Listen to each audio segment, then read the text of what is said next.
বাংলাদেশের স্বনির্ভরতার জায়গায় 25 লাখ বেকার, আমরা কিভাবে কৃষিতে মানুষকে আরো বেশি উদ্বুদ্ধ করতে পারি, স্পেশালি যারা যুবক? এবং একটা ছেলে বলেছিল একদিন আমাকে, এখনো আমার কানে লেগে আছে আজকে এত বছর পরে, যে God damn year the other day I came to know krishi means agriculture. 1974 সালে এটা আমাকে বলেছিল। তো আমি একটু কিছুটা স্তম্ভিত হয়েছিলাম। তো আমি এক ধরনের ভূমিপুত্র পরিবারের মানুষ, যে কৃষি যে এটা খারাপ জিনিস সেটা আমার চিন্তা চেতনায় আসলো আমি যখন ঢাকায় চলে আসলাম এবং দেখলাম যে কৃষির একটা অবমূল্যায়ন। এখন আপনি যদি সোনারগাঁও হোটেলে আপনার কোনো বন্ধু লুঙ্গি পরে ঢুকতে যায়, ঢুকতে পারবে।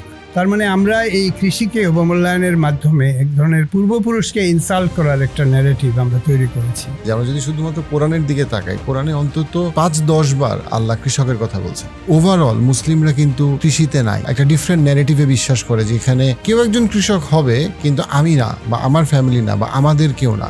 একদল তরুণ যখন চিন্তা করতেছে যে আচ্ছা ভারত থেকে আমাদের এত টাকার পেঁয়াজ কিনতে হয়, এত টাকার চাল ডাল কিনতে হয়, আমরা নিজেরা করি, তার স্টার্টিং পয়েন্টটা কোথায়? একটা গাছ কি করে গ্রো করে, এটার মধ্যে অনেক সফিস্টিকেটেড বিজ্ঞান আছে। এটা দিয়ে অনেক আর্টিফিশিয়াল ইন্টেলিজেন্স, মেশিন লার্নিং করা যেতে পারে যদি আপনি ওইভাবে জিনিসটাকে দেখেন। আমি যখন সব কিছু শিখলাম, বিদেশে গিয়ে অনেক বায়োলজি শিখলাম, তারপর গ্রামে এসে থাকা শুরু করলাম এবং গ্রামের যে প্রক্সিমাল কন্ডিশন, যেটা কৃষকরা কিভাবে থাকে, কি হয় না হয়, তখন আমি অনেক কিছু অনেক ভালো বুঝতে পারলাম। সমস্ত থিওরির বাইরে একটা রিয়েল ভিলেজের কি চিত্র, এটা আমি যখন চুলি দেখলাম তখন আমি পুরো জিনিসটা বুঝতে পারলাম। অনেকেই শহুরে হওয়ার চেষ্টা করতেছে, কিছু অংশ পারতেছে, বেশিরভাগ অংশই ঢাকা শহরে একটা খুবই নিম্নমানের জীবন যাপন করতেছে। তো এই পলিসিগুলোকে কোনগুলোকে কিভাবে চেঞ্জ করা যায়? যে আপনি যে জমিতে আপনি ধান ফলাবেন সেটাকে আপনি রাউন্ড আপ করে ওইটা দিয়ে ইট বানিয়ে আপনি ঢাকায় বাড়ি বানান আর ইন্ডিয়াতে এক্সপোর্ট করেন, ইট ডাজন্ট ম্যাটার। মানে ইউ আর ইটিং ইয়োরসেলফ।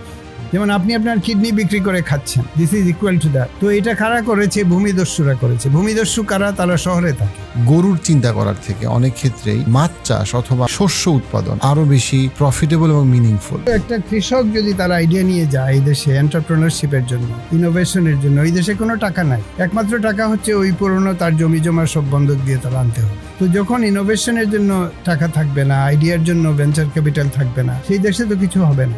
আমরা একটা সম্পূর্ণ মানুষ ইন্টেলেকচুয়াল এন্টিটি তৈরি করব। অনলাইন ইউনিভার্সিটি, বেশি দিন লাগাবো না, 6 মাসের মধ্যে সব শিখিয়ে দেবো। তারপরে এন্টারপ্রেনার বানিয়ে দেবো। আমাদের প্রবাসীদের গিয়ে বলবো যে ইনভেস্ট করো, তারা ইনভেস্ট করবে। এটা হতে পারে, কিন্তু ডিপ্লোমা বা ডিপ্লোমা, এখানে কাজে ফল হবে, এখানে ডিগ্রির কোনো রেলেভেন্স নাই। সে যদি 6 মাসের ডিপ্লোমা নিয়ে সাকসেসফুল হয়, তাদের সমস্যা কি? আপনি যখন একটা নতুন কিছু অ্যাচিভ করতে চাইবেন, প্রথমে তো আপনার মনকে বদলাতে হবে। তো আপনি গ্রামকে উন্নত করবেন, অথচ গ্রাম একটা খারাপ জায়গা এটা মনে করবেন, এইভাবে তো হবে না। এবং শিশু বয়স থেকে এটা শেখাতে হবে। সালাম আলাইকুম আবেদ স্যার, থ্যাংক ইউ আবার সময় দেওয়ার জন্য। কেমন আছেন?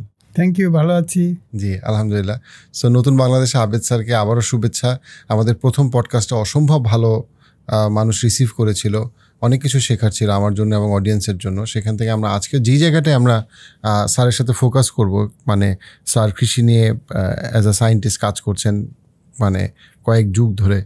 তো সেখানে আমাদের আজকের যে ফোকাসটা থাকবে সেটা হচ্ছে কি মূলত দুইটা। একটা হচ্ছে বাংলাদেশের স্বনির্ভরতার জায়গায় 25 লাখ বেকার, সেখানে আমরা কিভাবে কৃষিতে মানুষকে আরও বেশি উদ্বুদ্ধ করতে পারি, স্পেশালি যারা যুবক, এই বেকার শ্রেণীকে, 1 নম্বর। এবং 2 নম্বর যেটা, সেটা হচ্ছে গিয়ে যে এই যে আমরা বিদেশে, শুধুমাত্র আমি যদি ভারতের কথা বলি, ভারত থেকে আমরা একটা বিশাল পরিমাণে মশলা, শস্যদান আমরা নিয়ে আসতেছি, এবং কিন্তু আমাদের দেশে সেগুলো উৎপাদন করা সম্ভব, স্বনির্ভর হওয়া সম্ভব, এবং তখন হয়তো বা ইন্ডিয়া বা অন্যান্য দেশ থেকে খুব অল্প পরিমাণ আনলেও সেটা সম্ভব হবে, কারণ যে কোনো দেশই স্বনির্ভর হতে চায় এবং হতে চাবে।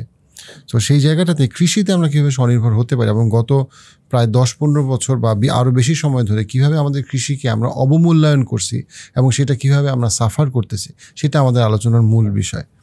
তো স্যার, আমাদের প্রথম যেই টপিকে আমরা আলাপ করবো সেটা হচ্ছে যে আমরা যদি বাংলাদেশের কোন জায়গায় আল্লাহ আমাদেরকে ব্লেসিং দিছে আমরা যদি সেটা দেখি, তাহলে একটা অবশ্যই হচ্ছে মাটি। একটা বদ্বীপ মানে হচ্ছে কি, এটা জমি হচ্ছে কি পৃথিবীর সবচেয়ে উর্বর জমির একটা, কারণ সমস্ত নদী পলি মাটিগুলো নিয়ে আসতেছে, বন্যাতেও পলি মাটি আসতেছে। সেই জায়গা থেকে আমরা দেখতে পাই যে শহরের মানুষের যেখানে গ্রামে যাওয়ার কথা, যেটা নেদারল্যান্ডে হইতো এক সময়, যে শহরের মানুষ গ্রামে যাইতো, অস্ট্রেলিয়াতে সবচেয়ে richest people are the farmers, সেখানে আমরা দেখি আমাদের দেশের গ্রামের মানুষ যাদের বাবারা কৃষক ছিল, তারা সবাই এসে ঢাকাতে অনেক ক্ষেত্রে বস্তিতে গ্রামের মানুষগুলো দুর্বিষহ জীবনযাপন করতেছে, অথবা একটা বড় অংশ গার্মেন্টসে। এবং যেই গার্মেন্টস ইন্ডাস্ট্রিটা আমাদের ডেফিনেটলি ভালো, but at the same time আমাদের গার্মেন্ট ইন্ডাস্ট্রির ইউনিক সেলিং প্রপোজিশনটাই হচ্ছে গিয়ে আমরা সবচেয়ে চিপেস্ট লেবারে আমরা সর্ট অফ আমরা প্রোডাক্ট দিতে পারি, যেটা আলটিমেটলি সামনের 20-30 বছরে টিকে থাকবে কিনা সেটা একটা বড় প্রশ্ন। আমরা কিভাবে আমাদের এই যুবকদেরকে এবং আমাদের দেশের সমস্ত মানুষকে আসলে কৃষিমুখী করতে পারি? Thank you. এটা খুবই পাওয়ারফুল একটা প্রশ্ন, এবং এক ধরনের এই প্রশ্নের সাথে আমার সম্পূর্ণ জীবনই জড়িয়ে আছে, এবং এই প্রশ্নকে কেন্দ্র করেই আমি সবচেয়ে বেশি সময় কাটিয়েছি। কাজে এটা আমি কিছুটা হলেও এটা বলতে পারবো। তো মোটা দাগে বলতে গেলে এইখানে আমাদের কৃষি তো আমাদের একটা মেজর চালিকা শক্তি। আমাদের 3টা পিলারের উপরে বাংলাদেশ দাঁড়িয়ে আছে। একটা হচ্ছে রেডিমেড গার্মেন্টস, কৃষি, আর ওভারসিজ যে রেমিটেন্স আমাদের আসে। তো মোটা দাগে আমরা গার্মেন্টস থেকে পাই অ্যাবাউট 40 to 45 বিলিয়ন প্রতি বছর। ধান থেকে শুধুমাত্র কৃষি, শুধুমাত্র ধানের অংশ থেকে এটার ভ্যালু হচ্ছে 30 বিলিয়ন। কেন 30 বিলিয়ন? 10 মিলিয়ন হেক্টর জমি, 5 টন পার হেক্টর উৎপাদন, এবং বাজারে চালের দাম হলো $600 পার কিলো। এই হিসাবে মোটামুটি মোটা দাগে 30 বিলিয়ন জাস্ট ফ্রম রাইস। আর অন্যগুলো যদি অ্যাড করেন কত হবে, মেবি 60 বিলিয়ন। আর ওভারসিজ রেমিটেন্স 20 to 25 বিলিয়ন। কিন্তু তার মানে হচ্ছে কি, যে সিংহভাগ আমাদের রেডিমেড গার্মেন্টস এবং কৃষি থেকে, শুধুমাত্র ধানের কৃষি থেকে আসছে 30 বিলিয়ন প্লাস। এটা তো বিশাল ব্যাপার। কিন্তু এই তুলনায় আমাদের কৃষির কোনো ব্র্যান্ডিং নাই, তাই না? আমরা সেই প্রাচীন বাংলায় কলকাতা কেন্দ্রিক যে বাঙালিত্বের অভ্যুদয় হয়েছিল, সেখানে কৃষকদেরকে বলা হয়েছিল চাষা। হ্যাঁ, কাজী নজরুল লিখেছেন, চাষা বলে করো ঘৃণা, দেখো চাষার রূপে বলরাম এলো কিনা, তাই না? কারণ হিন্দু শাস্ত্রে বলরাম বলে একজন আছে, শ্রীকৃষ্ণের ভাই উনি। তো হিন্দু শাস্ত্র কৃষককে বলরামের রূপে, বলরাম হচ্ছে এক ধরনের কৃষির এক ধরনের এমব্লেমিক গড বলা যেতে পারে, কৃষিকে কেন্দ্র করে। তো ওইখানে একটা রেসপেক্টের জায়গা রয়েছে। কিন্তু আমরা হিন্দুত্বের বাইরে যারা মুসলমানরা বা অন্যান্য ধর্ম, কৃষিকে কেন্দ্র করে আমাদের কোনো এরকম পাওয়ারফুল ন্যারেটিভ নাই। এবং আমরা সবসময় বলেছি চাষা ভুষো, বা আমি গ্রাম থেকে যখন ঢাকাতে প্রথম পড়তে আসলাম 1972 সালে, আমি দেখলাম যে শহরের ছেলেরা, ওই যারা একটু সফিস্টিকেটেড না, বা চুলের মধ্যে তেল মেখে এসেছে বা নারকেল তেলের গন্ধ পাওয়া যাচ্ছে, তাদেরকে বলতো ক্ষেত, লিটারালি এগ্রিকালচার, ক্ষেত। এবং একটা ছেলে বলেছিল একদিন আমাকে, এখনো আমার কানে লেগে আছে আজকে এত বছর পরে, যে গডডেম ইয়ার the other day I came to know কৃষি means agriculture। মানে সে কৃষি কথাটা, সে পাকিস্তানে ছিল, পাকিস্তান থেকে রিপ্যাট্রিয়েটেড হয়ে আসছিল 1974 সালে, এটা আমাকে বলেছিল। তো আমি একটু কিছুটা স্তম্ভিত হয়েছিলাম, কারণ আমি মতামত গ্রাম কেন্দ্রিক বা কৃষি নির্ভর ওইরকম একটা ফ্যামিলি, অনেকে এদেরকে ভূমিপুত্র বলে। তো আমি এক ধরনের ভূমিপুত্র পরিবারের মানুষ। যে কৃষি যে এটা খারাপ জিনিস, সেটা আমার চিন্তা চেতনায় আসলো আমি যখন ঢাকায় চলে আসলাম, এবং এই শহরের যারা মধ্যবিত্ত, উচ্চ মধ্যবিত্ত অফিসার্স, তাদেরকে সংস্পর্শে আসলাম, তাদের ছেলে মেয়েদের, এবং দেখলাম যে কৃষির একটা অবমূল্যায়ন। কিন্তু তাজ্জবের ব্যাপার হলো, এই যে গুলশান, বারিধারা, ধানমন্ডিতে, বা মূলত ধানমন্ডিতে যারা আসলো, তাদের দাদারা, তাদের গ্র্যান্ড প্যারেন্টসরা গ্রাম থেকে এসেছিল। ফজলুল হক সাহেবের কল্যাণে, ফজলুল হক মিনিস্ট্রিতে, অনেকে বলে যে উনি যখন মিনিস্ট্রি গঠন করেছিলেন 30-এর দশকে, তখন পার্লামেন্টের মেম্বাররা সব লুঙ্গি পরা ছিল, এবং বাঙ্গালনামা বইয়ে এটার উল্লেখ আছে, অনেকে এটা নিয়ে লিখেছে যে উনি প্রথমে কৃষক সমাজকে পার্লামেন্টারি প্রসেসের মধ্যে নিয়ে আসলেন। কিন্তু এই লুঙ্গি পরা লোকগুলো এখনও, যেটা আমি আগের পডকাস্টে বলেছি, আবার এটা বলতে চাই, এখনও আপনি যদি সোনারগাঁও হোটেলে আপনার কোনো বন্ধু লুঙ্গি পরে ঢুকতে যায়, ঢুকতে পারবে না। তার মানে আমরা এই কৃষিকে অবমূল্যায়নের মাধ্যমে এক ধরনের পূর্বপুরুষকে ইনসাল্ট করার একটা ন্যারেটিভ আমরা তৈরি করেছি, এবং এটার মাধ্যমে আমরা কৃষিকে মিসব্র্যান্ড করেছি এইভাবে যে এখন একটা খুব পাওয়ারফুল একটা ছেলে যদি তার ট্যালেন্ট থাকে, সে কৃষি নির্ভর পরিবার থেকেও যদি আসে, সে কৃষির মধ্যে আর যেতে চাচ্ছে না, কারণ এটা গ্ল্যামারাস না, এটা এক ধরনের চাষা নামের উপাধিটা সে চাচ্ছে না, এটাকে সে তার ক্যারিয়ারের পরাজয় মনে করে, ক্যারিয়ারের একটা পরাজয় মনে করে। এবং অনেকে গালি দিয়ে বলে যে লেখাপড়া করছো না, শেষে গ্রামে ধান চাষ করে খেতে হবে, এটা একটা গালি কিন্তু। এবং ধান চাষ করে খাওয়া যে একটা পদস্থলন, মানে তুমি যেমন ইউ হ্যাভ ফেইল্ড, যে তুমি ধান চাষ করে খাচ্ছ, তাই না? আমাকে অনেকে বলে যে তুমি বিদেশ গেলা, বিদেশ থাকতা, এখন দেশে এসে আবার ধান চাষ। কলকাতার এক বন্ধু আবার একটু কায়দা করে যে হ্যাঁ আপনার কথা শুনেছি, সবাই জানে আপনি নাকি চাষবাস করেন। আমি বললাম চাষ করি, কিন্তু বাসটা আবার কি, তাই না? এই যে চাষবাস করা, গেয়ভূত, এগুলো হলো কলকাতা কেন্দ্রিক গালি আর কি। এবং এগুলো আমরা খুব ভালো রপ্ত করেছি, তাই এগুলোকে আমরা ঢাকায় নিয়ে এসেছি। এবং আমরা ওই কলকাতার যে গেয়ভূত টাইপের কথা যেগুলো শুরু হয়েছিল, তাই না, কলকাতায় ইংরেজিতে যাদেরকে বলে কার্পেট ব্যাগার্স, মানে হঠাৎ করে বড় লোক যখন হয়, এটা আমেরিকা থেকে এই কথাটা এসেছে, যে এক ধরনের কোনো ট্রেডিশন নাই, কোনো লং ফ্যামিলি হিস্ট্রি নাই, হঠাৎ টাকা এসেছে, তারা কার্পেট ব্যাগার্স। তো এটা এক ধরনের কার্পেট ব্যাগারের কালচার আমরা তৈরি করেছি, চাষাভুষা বলে গালি দিচ্ছি, এবং এটার ফলে আমরা একদম নিজের পায়ে নিজে কোড়াল মারতেছি, তাই না।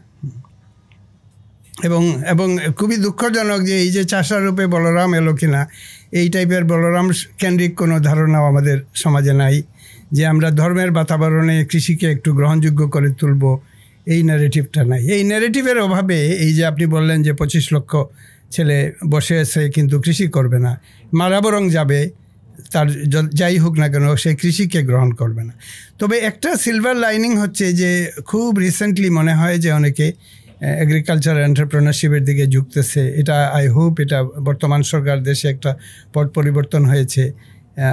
আমরা যদি প্র্যাকটিক্যালি দেখি, আমি একটা কালচারাল কনটেক্সট বললাম, কিন্তু এখন প্র্যাগম্যাটিক্যালি যদি আমাকে কেউ বলে কি করবে, আমি বলবো অনেক কিছু আছে। আমি বলবো যারা কৃষিকে কেন্দ্র করে এক ধরনের এগিয়ে যেতে চায় আমার সাথে যেন যোগাযোগ করে, কারণ কৃষিতে কি করা যায়, এগ্রিকালচার বা রাইস প্রোডাকশনকে কি করে return of investment very high, এগুলো নিয়ে আমি অনেক কিছু কাজ করছি এবং অন্যদেরকে এটাতে সংগঠিত করার চেষ্টা করছি। যাদের টাকা পয়সা আছে বলেছি যে গ্রামে ইনভেস্ট করো। তো পজিটিভ কথাগুলো বরং বেশি বলি। একটা হচ্ছে কনটেক্সট যেটা খারাপ, কিন্তু আমরা ভালো করতে পারবো, আমরা এগিয়ে যেতে পারবো। যে আমার কাছে খুব ইন্টারেস্টিং লাগে যে আমরা যদি শুধুমাত্র কোরআনের দিকে তাকাই, কোরআনে অন্তত 5-10 বার আল্লাহ কৃষকের কথা বলছেন, যে এবং সেটা উনি জান্নাতের উপমা বলতে গিয়ে সেখানে উনি জান্নাতের গাছের কথা বলছেন। উনি যখন পৃথিবীতে জীবনের উপমা দিতে বলছেন সেখানে উনি কৃষকের কথা বলছেন। উনি যখন 2 বন্ধুর কথা বলছেন সূরা কাহাফে, 2 বন্ধু তার চাষবাস বা কৃষির কথা বলা হয়েছে। অর্থাৎ মানে আমাদের কোরআনে বা ইসলামের একটা বড় জায়গা কিন্তু আসলে হচ্ছে কি কৃষক, কৃষি, গাছ। এই গাছটাকে তোমরা দেখো না, বৃষ্টি অ্যান্ড মানে জীবনের উপমা দিতে বা জীবনটাকে বুঝাইতে গিয়ে উনি শস্যের কথা বলছেন। অর্থাৎ কিন্তু মুসলমানরাই আপনি যদি ইভেন সৌদি আরবে আমার জীবনে একটা সময় থাকা হয়েছে, ওভারঅল মুসলিমরা কিন্তু কৃষিতে নাই। ওভারঅল আমি যদি অ্যাপ্রক্সিমেটলি 1.7 বিলিয়ন মুসলিমের একটা বিশাল অংশ কিন্তু কৃষিতে নাই। ওদের যারা লিড দেয় বা যারা লিডার মুসলমানদের, তারা কৃষির সাথে অনেক ক্ষেত্রেই সম্পর্কিত না। তারা তারা একটা ডিফারেন্ট ন্যারেটিভে বিশ্বাস করে, যেখানে কৃষি কেউ একজন কৃষক হবে কিন্তু আমি না, বা আমার ফ্যামিলি না, বা আমাদের কেউ না। But on the other hand যদি আমরা নেদারল্যান্ডের দিকে তাকাই, অস্ট্রেলিয়ার দিকে তাকাই, ইভেন রাশিয়ার দিকে তাকাই, then few of the richest of them, বা তাদের মানে এটা একটা জৌলুস যে আফ্রিকানদের মধ্যে সবসময় যে কার কয়টা গরু আছে। অনেক আফ্রিকান ট্রাইবে this is the way they, তাদের সোশ্যাল স্ট্যাটাস যে এতগুলা গরু আছে বা এরকম জমি জমা আছে। বাট সেইখান থেকে বাংলাদেশে কিন্তু ন্যারেটিভটা কি হয়ে গেছে যে ও আমার পূর্বাচলে একটা জমি আছে, বা আমার ওই গুলশান বাজারে একটা জমি আছে, জমিতে আমি একটা বিল্ডিং করবো। বাট ওই বিল্ডিংটা একটা সময় আর কিন্তু কিছু প্রডিউস করবে না, কিন্তু কৃষি প্রডিউস করতেই থাকবে। না, একটা জিনিস ইসলামের কথা, এটা আপনি খুব সুন্দর বলেছেন, কিন্তু এই যে কোরআনে যে অনেক কৃষি সম্পর্কিত কথা আছে, এটাকে কেন্দ্র করে আমরা ইসলাম কেন্দ্রিক কোনো কৃষির ন্যারেটিভ তৈরি করি নাই ঐতিহাসিকভাবে। যে কারণে কাজী নজরুল তো এগুলো অনেক জানতেন, কিন্তু উনি ওই বলরামের কথাই বলেছেন যে চাষারূপে বলে করো ঘৃণা। তো হিন্দু ধর্মের যে বলরাম, যেটা খুব পাওয়ারফুল একজন ফিগার। তো আমাদের কোরআনে যে অনেক কথাগুলো আছে, এগুলাকে কেন্দ্র করে আমাদের যে প্রাচীন যুগের যারা ইন্টেলেকচুয়াল ছিলেন, তারা তো এটাকে কিছু করেন নাই, বরং কৃষি নির্ভর যারা কৃষক যারা, তাই না, তারা তো এক ধরনের আমাদের যে জমিদারি সিস্টেম, যেটা আসলে আইডিয়াটা তো অনেক ভালো ছিল। যেমন ফার্সিতে জামিন হলো ল্যান্ড আর আসমান হলো আকাশ, না, সামা বলে আরবিতে, ফার্সিতে আসমান আর জমিনের যিনি দেখভাল করেন উনি হলেন জমিনদার। এবং ফার্সি স্পিকিং ল্যান্ডে জমিনদার একটা খুব ভালো কথা। ইট মিনস যে তুমি জমির পৃষ্ঠপোষক বা জমির ইউ লুক আফটার। হ্যাঁ, কিন্তু আমাদের দেশে নীল দর্পণের যে জমিদার, অত্যাচারী জমিদার, নীলকর জমিদার, এই বলে একটা জমিদারের একটা বিভৎস চিত্র আমাদের দেশে কালচারে নিয়ে আসা হলো। এবং জমিনদার যেটা ছিল ওই কথাটাকে জমিদার নাম নিয়ে আমরা এক ধরনের অত্যাচারের কেন্দ্রবিন্দুতে পরিণত করলাম। এবং আমাদের জমির যে একটা কাস্টোডিয়ানশিপ হতে পারে এই আইডিয়াটাই আমাদের থেকে চলে গেল। তো আমাদের হলো কি, যেমন রবীন্দ্রনাথের ফ্যামিলি যারা, তারা তো জমিদার হলো, কারা জমিদারি কিনলো। ওই সময় একটা ছিল এনশিয়েন্ট ল্যান্ড ওনার্স, যেমন আমার ফ্যামিলি 14শ শতাব্দী থেকে আমরা মুঘলদের আনুকূল্যে আমরা জমি পেলাম, ত্রিপুরার রাজা থেকে পেলাম, আমরা হলাম ওই ওল্ড ফার্সি অর্থে জমিনদার। আমার পরিবারের দীর্ঘ ইতিহাসে কোনো অত্যাচারী কেউ ছিল না। কিন্তু পরবর্তীকালে যখন যে ব্রিটিশরা এসে যে পার্মানেন্ট সেটেলমেন্ট অ্যাক্ট করলো বা নব্য জমিদার যারা হলো, তারা এখন যেভাবে চা বাগান বিক্রি হয় তখন জমিদারি বিক্রি হতো। তখন এক নতুন শ্রেণীর জমিদার আসলো, তারা এটাকে শুধুমাত্র টাকা ইনকামের একটা রাস্তা হিসাবে দেখলো। এবং প্রাচীন ল্যান্ড কাস্টোডিয়ানশিপের যে কালচারটা ছিল, যেটাকে ইংরেজিতে বলে নবলেস অফ ব্লিস, মানে আপনি মানুষকে পা ধুয়ে দিবেন, মানুষের সেবা করবেন, জমি দেখভাল করবেন, প্রজার বাৎসল্য দেখাবেন, আপনি হলেন মানে হাই এন্ডের একজন সেবক সমাজের। এই কনসেপ্টটা কিন্তু ছিল, আমার পরিবারে সার্টেনলি ছিল। কিন্তু আমরা পরে দেখলাম যে জমিদাররা যে এই যে চাবুক মারতেছে এবং ব্রিটিশদের আনুকূল্যে যেগুলো হলো, এই জমিদারিটাই মানুষের, আমাদের মধ্যবিত্ত যখন কলকাতা এটা মাথায় ঢুকে গেল। এবং তারা বলল যে ওইখানে শুধুমাত্র সব প্যাজেন্ট সার্ফ, এবং মার্কসিজম, মানে মার্কসেরও এখানে, মার্কসের এটা দোষ নাই, বাট পোস্ট মার্কস যারা লেনিন বা অন্যান্য, তারা বলল যে এই কৃষির ব্যবস্থা এক ধরনের স্থবির সমাজ, এটাকে বিপ্লবের যোগ্য করতে হলে এখানে গণতন্ত্রের বিকাশ হতে হবে। এবং আমাদের একজন খুব বড় পণ্ডিত, আমাদের পারিবারিকভাবে ডিস্ট্যান্ট রিলেটিভও বলা যায়, ডক্টর আখলাকুর রহমান, উনি ছিলেন আমাদের বড় একজন সমাজতান্ত্রিক পণ্ডিত। কৃষিতে গণতন্ত্রের বিকাশ বলে একটা ছোটি বই লিখেছিলেন 72-73 সালে। আমি ওনার বইটা পড়েছি, ওনাকেও আমি অনেকবার মিট করেছি। উনি এক ধরনের বিপ্লবী লেনিনিস্ট ওই টাইপের ছিলেন, জাসদের এক ধরনের আদি গুরু ছিলেন। তো উনি কৃষিতে গণতন্ত্রের বিকাশ লিখলেন। ওইখানে প্রত্যেক গ্রামে কতটা ট্র্যাক্টর আছে ওগুলো উনি গুনতেছেন, এগুলো স্ট্যাটিস্টিক্স। তো আমি ভাবতাম এটার মানে কি, ওয়াই ইজ দিস মিনিংফুল। পরে পরিণত বয়সে যখন আমি মার্কসিজম, লেনিন এগুলো সব পড়লাম, মাওইজম পড়লাম, তখন বুঝলাম যে ওইটা ওই অরিজিনাল আইডিয়া থেকে এসেছে যে কৃষি কোনো দিন জাগ্রত হবে না, কৃষকরা বিপ্লব করবে না। কৃষকরা বিপ্লব করবে যখন তারা কৃষিতে গণতান্ত্রিক বিকাশ হবে এবং কৃষকরা এক ধরনের মজদুর হয়ে যাবে, শ্রমিক হয়ে যাবে, কারণ শ্রমিকরাই হচ্ছে বিপ্লবের চালিকা শক্তি। তো এই টাইপের অ্যানালিসিসের ফলে আমাদের শিক্ষিত যারা, তাদের মনও কৃষি এবং কৃষকের বিরুদ্ধে এক ধরনের বিষিয়ে গেল, যে এটা মনে হচ্ছে একটা প্রি হিস্টোরিক এশিয়ান একটা কন্ডিশন, এটা এক ধরনের প্রি সিভিলাইজেশনাল কন্ডিশন, 1000 বছরের সেই অন্ধকার স্থবিরতা, যেখানে মানুষ খুঁড়িয়ে খুঁড়িয়ে জমি চাষ করতেছে, চাষবাস করতেছে, এদের দিয়ে আর কিছু হবে না, তাই না? তো যাদের দিয়ে কিছু হবে না, বামপন্থীরাও বলছে কিছু হবে না, সাধারণ ক্যাপিটালিস্টরাও বলছে কিছু হবে না, ওই রাস্তায় একজন তরুণ যে অ্যাক্টিভিস্ট বা যে তারুণ্য নিয়ে টকবক করছে, সে ওই রাস্তায় যাবে কেন, তাই না? কাজেই আমাদেরকে এটা পুনর্নির্মাণ করতে হবে। এই সমস্ত ধারণাগুলো, এগুলো ভুল। আসলে মার্কসিস্ট অ্যানালিসিসটাও ভুল। কৃষি নিয়ে যে অ্যানালিসিস, যেটা কিছুটা মাও সেতুং রক্ষা করে উনি চায়নাতে বিপ্লব করেছেন, তার অনেক ক্রিয়েটিভ কাজ আছে, কিন্তু অরিজিনাল মার্কসিস্ট আইডিয়া যায় বামপন্থীরা যেটা তাড়িত হয়েছে, বা ডক্টর আখলাকুর রহমান যেটা মনে করতেন, তাই না? উনি তো শহরের ইন্টেলেকচুয়াল ছিলেন, উনি তো কৃষির কিছুই জানতেন না, কিন্তু উনি ওই পশ্চিমা ওই যে লেফটিস্টে মানে সোশ্যালিস্ট পলিসি বা কমিউনিস্ট পলিসির যে ব্যাপার স্যাপারগুলো, এক ধরনের তাত্ত্বিক বিশ্লেষণ, এটাকে তারা ম্যাটেরিয়াল ফিজিক্স কেমিস্ট্রির মতো ট্রিট করছিল। এটা তো ফিজিক্স কেমিস্ট্রি না, এটা it has to do with human psychology, it has to do with জমিকে নিয়ে আমাদের কালচারাল কী ধারণা আছে, এই সমস্ত ব্যাপারগুলো আছে। শুধুমাত্র এটাকে ফিজিক্স কেমিস্ট্রির মতো ট্রিট করে যে এইটা একটা সবক দেওয়া হলো যে সমস্ত গ্রামকে তুমি এখন শিল্পের যোগ্য করে তুলো, তুমি ট্রাক্টর যখন আসবে তখন ট্রাক্টরকে কেন্দ্র করে এক ধরনের যান্ত্রিককরণ হবে, এক ধরনের গণতন্ত্রের বিকাশ হবে, তখন এটা বিপ্লবের যোগ্য হবে। এটা একটা সেলফ ডিফিটিং অ্যানালিসিস। এটা যদি 100 বছর না হয় তখন 100 বছর কী হবে, তাই না? এই কারণে মানে বিপ্লবের কথায় নাই বা গেলাম, যে আমি যে এখন বলছি না যে একটা বিপ্লব হয়ে যাক, কিন্তু আমি বলছি যে analysis, the intellectual method of analysis, এগুলোর মধ্যে বিরাট ভুল ছিল।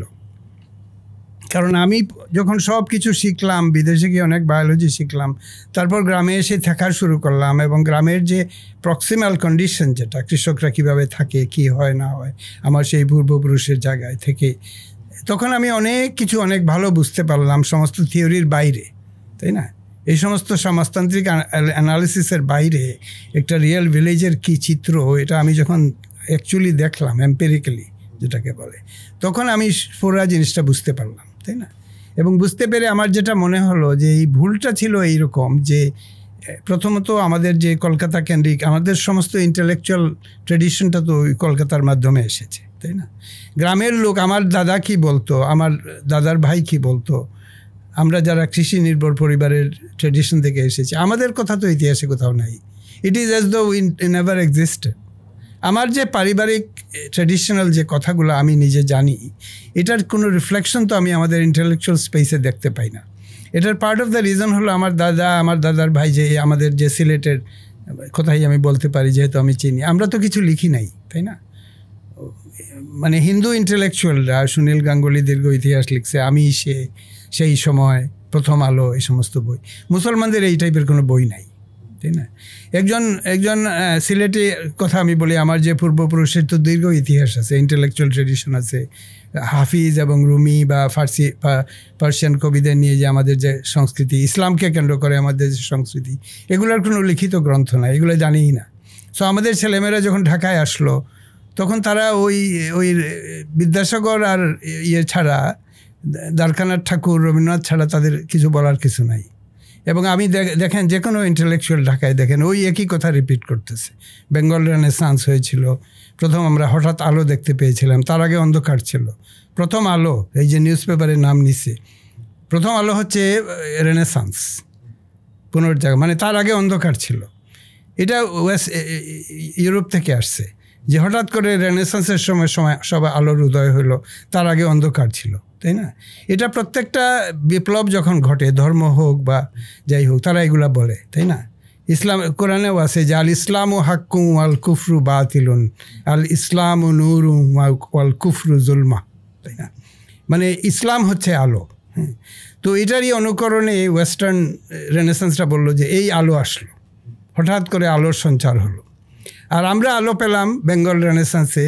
তার আগে প্রাগৈতিহাসিক গ্রামীণ অন্ধকার ছিল, গেয়ভূতরা ছিল, এক ধরনের অশরীরী প্রেতাত্মার মতো হয়তো গ্রামে অন্ধকার ছিল। তারপরে হঠাৎ আলো আসলো, কার সুপারভিশনে আসলো? এই রামমোহন রায়, বিদ্যাসাগর, রবীন্দ্রনাথ ঠাকুর বাড়ির আঙ্গিনায় সব আলো জড়ো হলো, এবং সেই আলো কিছুটা আমরা পেলাম। এইটাই তো মোটামুটি মানে ইনিয়ে বিনিয়ে এই কথাই আমরা বলতেছি, এখনও বলতেছি। এইটার বিপরীতে সিলেটে, চট্টগ্রামে, ফেনীতে, নোয়াখালীতে মুঘলদের যে ইতিহাস, মুঘল এবং মুঘলকে কেন্দ্র করে এই যে আমরা ল্যান্ড গ্রান্ট হাতে নিয়ে আমার পূর্বপুরুষরা আসলো, তারপরে বিভিন্ন কবিতার চর্চা করলো, সিলেটি নাগরিতে পুঁথি লিখলো, অসংখ্য গ্রন্থ আছে, 23টা না 24টা ভলিউম আমার কাছেই আছে। এইগুলো আমাদের কোনো কিছু নেই। কলকাতা থেকে একজন ইয়াং ইন্টেলেকচুয়াল, সে ক্যালিফোর্নিয়াতে পিএইচডি করেছে, আমার কাছে বললে স্যার আমি সিলেটে একটু আসবো, সে এইগুলো করে পিএইচডি পেয়েছে। অথচ আমাদের দেশে দেখেন সিলেটি নাগরি নিয়ে আমাদের ঢাকা ইউনিভার্সিটির কোনো ব্যাপার আছে, কোনো আছে, খুবই থিন, কোনো মিন করে কেউ হয়তো বলছে। মানে আমাদের যে পূর্ববঙ্গের যে একটা দীর্ঘ ইতিহাস, ময়মনসিংহ গীতিকা কিছুটা আছে হয়তো, কিন্তু এটা ছাড়া তো there is a big volume. এটা আমাদের যাপিত জীবন, যে জীবন আমি দেখেছি, আমার বাপ দাদা দেখেছে, এগুলো তো কোনো ভিজিবিলিটি নাই। এটার সাথে গ্রাম এবং গ্রামকে পুনরুদ্ধার করার যে কথা আপনি বলছেন, এগুলো সব কিছু অঙ্গাঙ্গিভাবে জড়িত। তো ইভেন কবি জসিমউদ্দিনের চর্চাও খুব কম। হ্যাঁ, জসিমউদ্দিনের কবিতা কেউ বলতে পারে না, তুমি যাবে ভাই যাবে মোর সাথে আমাদের ছোট গায়ে, তুমি যদি যাও দেখিবে। খুবই গ্রামের সাথে ছিলেন একেবারে। হ্যাঁ, একদম। হ্যাঁ, খাবো মানে মোটর লতার সনে শিম আর শিম, হাত বাড়ালেই মুঠি ভরে সেইখানে। একবার অমর্ত্য সেনের সাথে আমার দেখা হয়েছিল, তো উনি কবিতার কথাটা এইগুলো বলতে গিয়ে হঠাৎ আমাকে বললেন যে তোমার প্রিয় কবিকে? তো আমি বললাম জীবনানন্দ দাশ, সত্যিকার অর্থে আমি জীবনানন্দ। তো বললে যে কেন জসিমউদ্দিন না কেন? তো উনি দেখলাম খুব জসিমউদ্দিন নিয়ে অ্যাওয়্যার। তো আমাদের দেশে তো জসিমউদ্দিন, কায়কোবাদ, বন্দে আলী মিয়া, এদের কথা কেউ জানেই না এখন, এগুলো আমরা ত্যাগ করেছি। আমাদের খুব ইন্টারেস্টিংলি যে জমিদারের যে কথাটা বললেন, আমার কাছে যে ন্যারেটিভের যে আমরা যদি ইসলামের দিকে তাকাই, যেহেতু আমাদের এখানে ইসলাম আসছে, যেমন ধরেন আমাদের যে মানে সুফি সাধক বলি অথবা হযরত শাহজালাল, ওনাদের মাধ্যমে যে ইসলাম আসছে, সেখানে খুব ইন্টারেস্টিং যে ইসলামের সাথে ওই যে কৃষির প্রতি যে ভালোবাসাটা, সেটা আমরা অনেক হারায় ফেলছি। যেমন সাহাবাদের মধ্যে তো অনেকেই জমিদার ছিল in a real sense, because তার জমি ছিল, বিশাল জমি ছিল, সেটা অনেক সাহাবারা চাষ করতো। সেইখান থেকে যখন উত্তরাধিকার সম্পত্তি বলি, জাকাত বলি, প্রত্যেকটা জায়গায় কিন্তু ইসলাম এটাকে কৃষির সাথে মিলাইছে, যে মানে যে তুমি বেতন না, তুমি তোমার যা উৎপন্ন হইলো তার এত শতাংশ বা এইভাবে তুমি দিবা, এখান থেকে জাকাত হবে, এইভাবে তুমি লাভ বন্টন করবা ইত্যাদি। সো আমাদের ইসলামিক ফাইন্যান্সের যে একদম কোর, আমরা যদি যেখান থেকে প্রিন্সিপালগুলোকে আমরা এক্সট্র্যাক্ট করি, তার এটা অনেক কিছু কিন্তু আমরা কৃষি থেকে আনি, কারণ রাসূলুল্লাহ সাল্লাল্লাহু আলাইহি ওয়াসাল্লাম কৃষি থেকে এক্সাম্পলগুলো দিয়েছেন। সাহাবাদের মধ্যে অনেকেই জমিদার ছিলেন এবং তাদের মধ্যে সম্পর্কটাকে কিভাবে সুবিচারের হয় সেই জিনিসটাকে উনি দেখাইছেন, যে যেন জমিদার কোনোভাবে অবিচার না করে বা কেউ কারোর উপরে অবিচার না করে। ফাস্ট ফরওয়ার্ড 1400 বছর বাংলাদেশে, ধরেন লাইফস্প্রিং একটা ছোটো একটা অর্গানাইজেশন যেখানে 100টার মতো মানুষ কাজ করতেছে, একটা মানুষ খুব কমফোর্টেবল সেটা কর্পোরেট জব করবে, সেটা মাল্টিন্যাশনাল হোক, লোকাল হোক। সো যখন সেটা মাল্টিন্যাশনাল কোম্পানিতে কাজ করতেছে, টেকনিক্যালি কিন্তু তার যে মালিক, সে কিন্তু technically zamindari. It is the same কনসেপ্টটা কি, কনসেপ্টটা তো একই, যে কোম্পানির মালিক সে তো আসলে জমিদার, এবং সে বেসিক্যালি কী করতেছে, কোম্পানির পুরো মুনাফা থেকে বেতন দিচ্ছে বা কোম্পানির যে রেভিনিউ সেখান থেকে বেতন দিচ্ছে। এই কনসেপ্টটা শহরে বা পুরো পৃথিবীতে সবাই খুশি, কোনো সমস্যা নেই, হ্যাঁ আমি একটা কর্পোরেট জব করি, আমি একটা ব্যাংকে চাকরি করি, বা আমি একটা মানে যে কোনো একটা কোম্পানিতে কাজ করি। কিন্তু সে যদি শুনে যে জমিদার আছে, সাথে সাথে সে মনে করে খারাপ। আর সে যখন কৃষকের কথা চিন্তা করে, সে চিন্তা করে ওই কৃষক হচ্ছে গিয়ে নির্যাতিত, নিগৃহীত, নিষ্পেষিত, অশিক্ষিত, তার কিছু নাই এই জন্য। বাট আসলে তো জমিদার এবং কৃষকের যে সম্পর্কটা, সেই সম্পর্কটা একটা সুন্দর সম্পর্ক হইতে পারে, একটা এথিক্যাল সম্পর্ক থাকতে পারে। সেই সম্পর্কে যেন সুবিচার হয়, সেটা রাষ্ট্র নিয়ন্ত্রণ করতে পারে। এইটা এত মানে ওভারওয়েলমিংলি করা হয়েছে। আমার ফ্যামিলি একটু অড, কারণ আমার ফাদার উনি 50-এর দশকে 40s-এ 50s-এ খুব অ্যাক্টিভ ছিলেন, ইন্টারন্যাশনাল লেবার অর্গানাইজেশনে উনি জড়িত ছিলেন, কিন্তু গ্রাম ত্যাগ করেনি। গ্রামকে কেন্দ্র করে উনি জীবন কাটিয়েছেন। তো 56 সালে উনি মারা যান, ওই বছরই আমার জন্ম হয়। আমি এক ধরনের গ্রামীণ যে উত্তরাধিকার, যেটা my father what he left was in the village. কিন্তু আমি যখন শহরে পড়তে আসলাম, মৌলভীবাজার গভর্নমেন্ট স্কুলে, পরে ঢাকায়, আমি আমার সহপাঠীরা দেখলাম তাদের আমার লাইফ সম্বন্ধে কোনো আইডিয়াই নেই, কারণ এই টাইপের লাইফ তারা 1 জেনারেশন 2 জেনারেশন আগে ছেড়ে ফেলে এসছে। তারা আরবানাইজড হয়ে গেছে এবং গ্রাম সম্বন্ধে তাদের সব আজব যে ধারণাগুলো, এগুলো তারা খুব রপ্ত করেছে। আর আমি literally I was living in the village, এবং আমি খুবই মানে উন্নত জীবন, আমি লুকিং ব্যাক আমার মনে হয় যে my life was very good. কিন্তু আমাকে কনভিন্স করার চেষ্টা করা হলো যে আমার লাইফ আসলে খুব খারাপ, কারণ সেখানে ইলেকট্রিসিটি নাই, রানিং ওয়াটার নাই। আমি নিশ্চয়ই এক ধরনের জীবনের সাথে সংগ্রামে ব্যস্ত। কিন্তু আমি সেই অবস্থায় বসে যে রবীন্দ্রনাথের দীর্ঘ কবিতা মুখস্থ করতেছি, বা আমি ইভেন ফ্রেঞ্চ পড়তেছি, বা এই গ্রামীণ পরিবেশে বসে, এটা অধিকাংশ মানুষের কোনো আইডিয়াই ছিল না। সো এটা আমি সারা জীবন ধরে এটা বলে যাচ্ছি, লিখে যাচ্ছি। এবং আপনি যে বললেন যে এই যে গ্রামকে কেন্দ্র করে যে 25 লাখ ছেলে যে যাবে, গ্রামে যাবে, এটা সম্ভব। আমি এটা এখন জোরালোভাবে বলছি, আমার মতো অন্যরা বলতে পারে, তাই না? কি স্যার, যদি এই জিনিসটাকে যদি আমরা একটু বড় করে বলছেন, যেটা প্রশ্ন থেকে উত্তরটাতে আসে, যে গত 15 থেকে 20 বছর বা তারও বেশি সময়, 30 বছর যদি আমি বলি, যে বাংলাদেশে কি পলিসিগুলো নেওয়া হয়েছে, যে পলিসিগুলো আত্মঘাতী এই অর্থে যে যেখানে শহরের মানুষের গ্রামে যাওয়ার চিন্তা করার কথা, কারণ আমাদের দেশের সবচেয়ে বড় একটা ঐশ্বর্যই হচ্ছে আমাদের উর্বর মাটি। সেইখানে সেই উর্বর মাটির কোনো খবরই নাই আমাদের, মানে আমাদের যারা পড়াশোনা করতেছে, সেটা যে বিভিন্ন জায়গায়, তার কোনো আগ্রহ নাই, তারা খেয়ালই করে না যে জিনিসটা আসলে কতটা কি বলবো, মানে কতটা রিচ। আমি একটা খুব ইন্টারেস্টিং জিনিস রিসেন্টলি পড়ে আমার কাছে খুব ইয়ে লাগছে, যে ইবেন বতুতা, যে বিখ্যাত, জগৎ বিখ্যাত যে পর্যটক, ইবেন বতুতা সাথে উনি বর্ণনা করছেন যে উনি এই বাংলায় এসেছিলেন এবং উনি ঢাকার কথা বলছেন, এবং এটা বলতে গিয়ে উনি বলছেন যে ওনার সাথে হযরত শাহজালালের দেখা হয়েছিল, এবং উনি এখানে লিখছেন যে হজরত শাহজালাল যে এখানে আসেন উনি কেন আসেন, কারণ ওনার যে আলেম উনি যার কাছে ওনার যে শিক্ষক, সেই শিক্ষক ওনাকে বলেন একটা মাটির রং দেখায় যে তুমি যেখানে এই মাটির রং দেখবা সেখানে তুমি থাকবা, সেখানে তুমি দাওয়াতি কাজ করবা। অ্যান্ড উনি ঘুরতে ঘুরতে এত দূর থেকে ঘুরতে উনি এই বাংলায় এসে মাটির রং পায়। মানে এটা তো একটা স্পিরিচুয়াল অ্যাসপেক্ট আছে, but they were so right in the sense that এখানকার জমি এত উর্বর, কিন্তু দেন এগেইন আমরা সব হারাই ফেলছি বা আমরা সব ওভারলুক করি। তো যেখানে আমাদের পলিসিতে শহরের মানুষের গ্রামে যাওয়ার কথা, সেখানে গ্রামের মানুষ এখন ঢাকায় এসে অনেকে রিক্সায় চালাচ্ছে বা অনেকে বস্তিতে আছে বা অনেকেই একটা শহুরে হওয়ার চেষ্টা করতেছে, কিছু অংশ পারতেছে, বেশিরভাগ অংশই ঢাকা শহরে একটা খুবই আমি বলবো যে একটা নিম্নমানের জীবনযাপন করতেছে।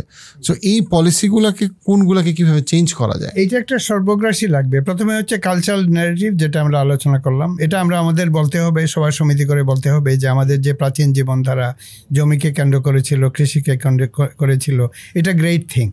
আমাদের সত্যিকার অর্থে একটা রেনেসান্স লাগবে, প্রথম আলো লাগবে এখানে। সত্যিকার অর্থে এই প্রথম আলোটা হচ্ছে কৃষিকে কেন্দ্র করে জাগ্রত হয়ে ওঠার যে আলোটা, এবং এটার আগের যে ব্যাপারগুলো আমরা বলবো যে অন্ধকার, আমরা ওই রেনেসান্সের ন্যারেটিভটা ফলো করব।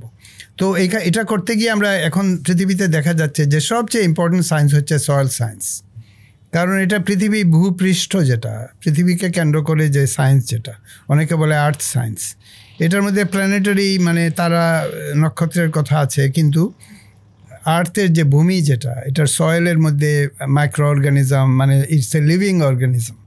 এবং জিম লাভলক বলে একজন বলেছে গায়া, এবং আমরা আর্থ, ইংরেজিতে আর্থ বলে আর আরবিতে বলে আর্থ। ও ইন্নি জাইলুন ফিল আর্দি খলিফা, আমি আগের পডকাস্টে বলেছিলাম যে আর্থের মধ্যে আরবি আর্থের মধ্যে খলিফা পাঠাবেন আল্লাহ তাআলা বললেন, কাস্টোডিয়ান। তো এই আর্থ এবং আর্থ একই কথা।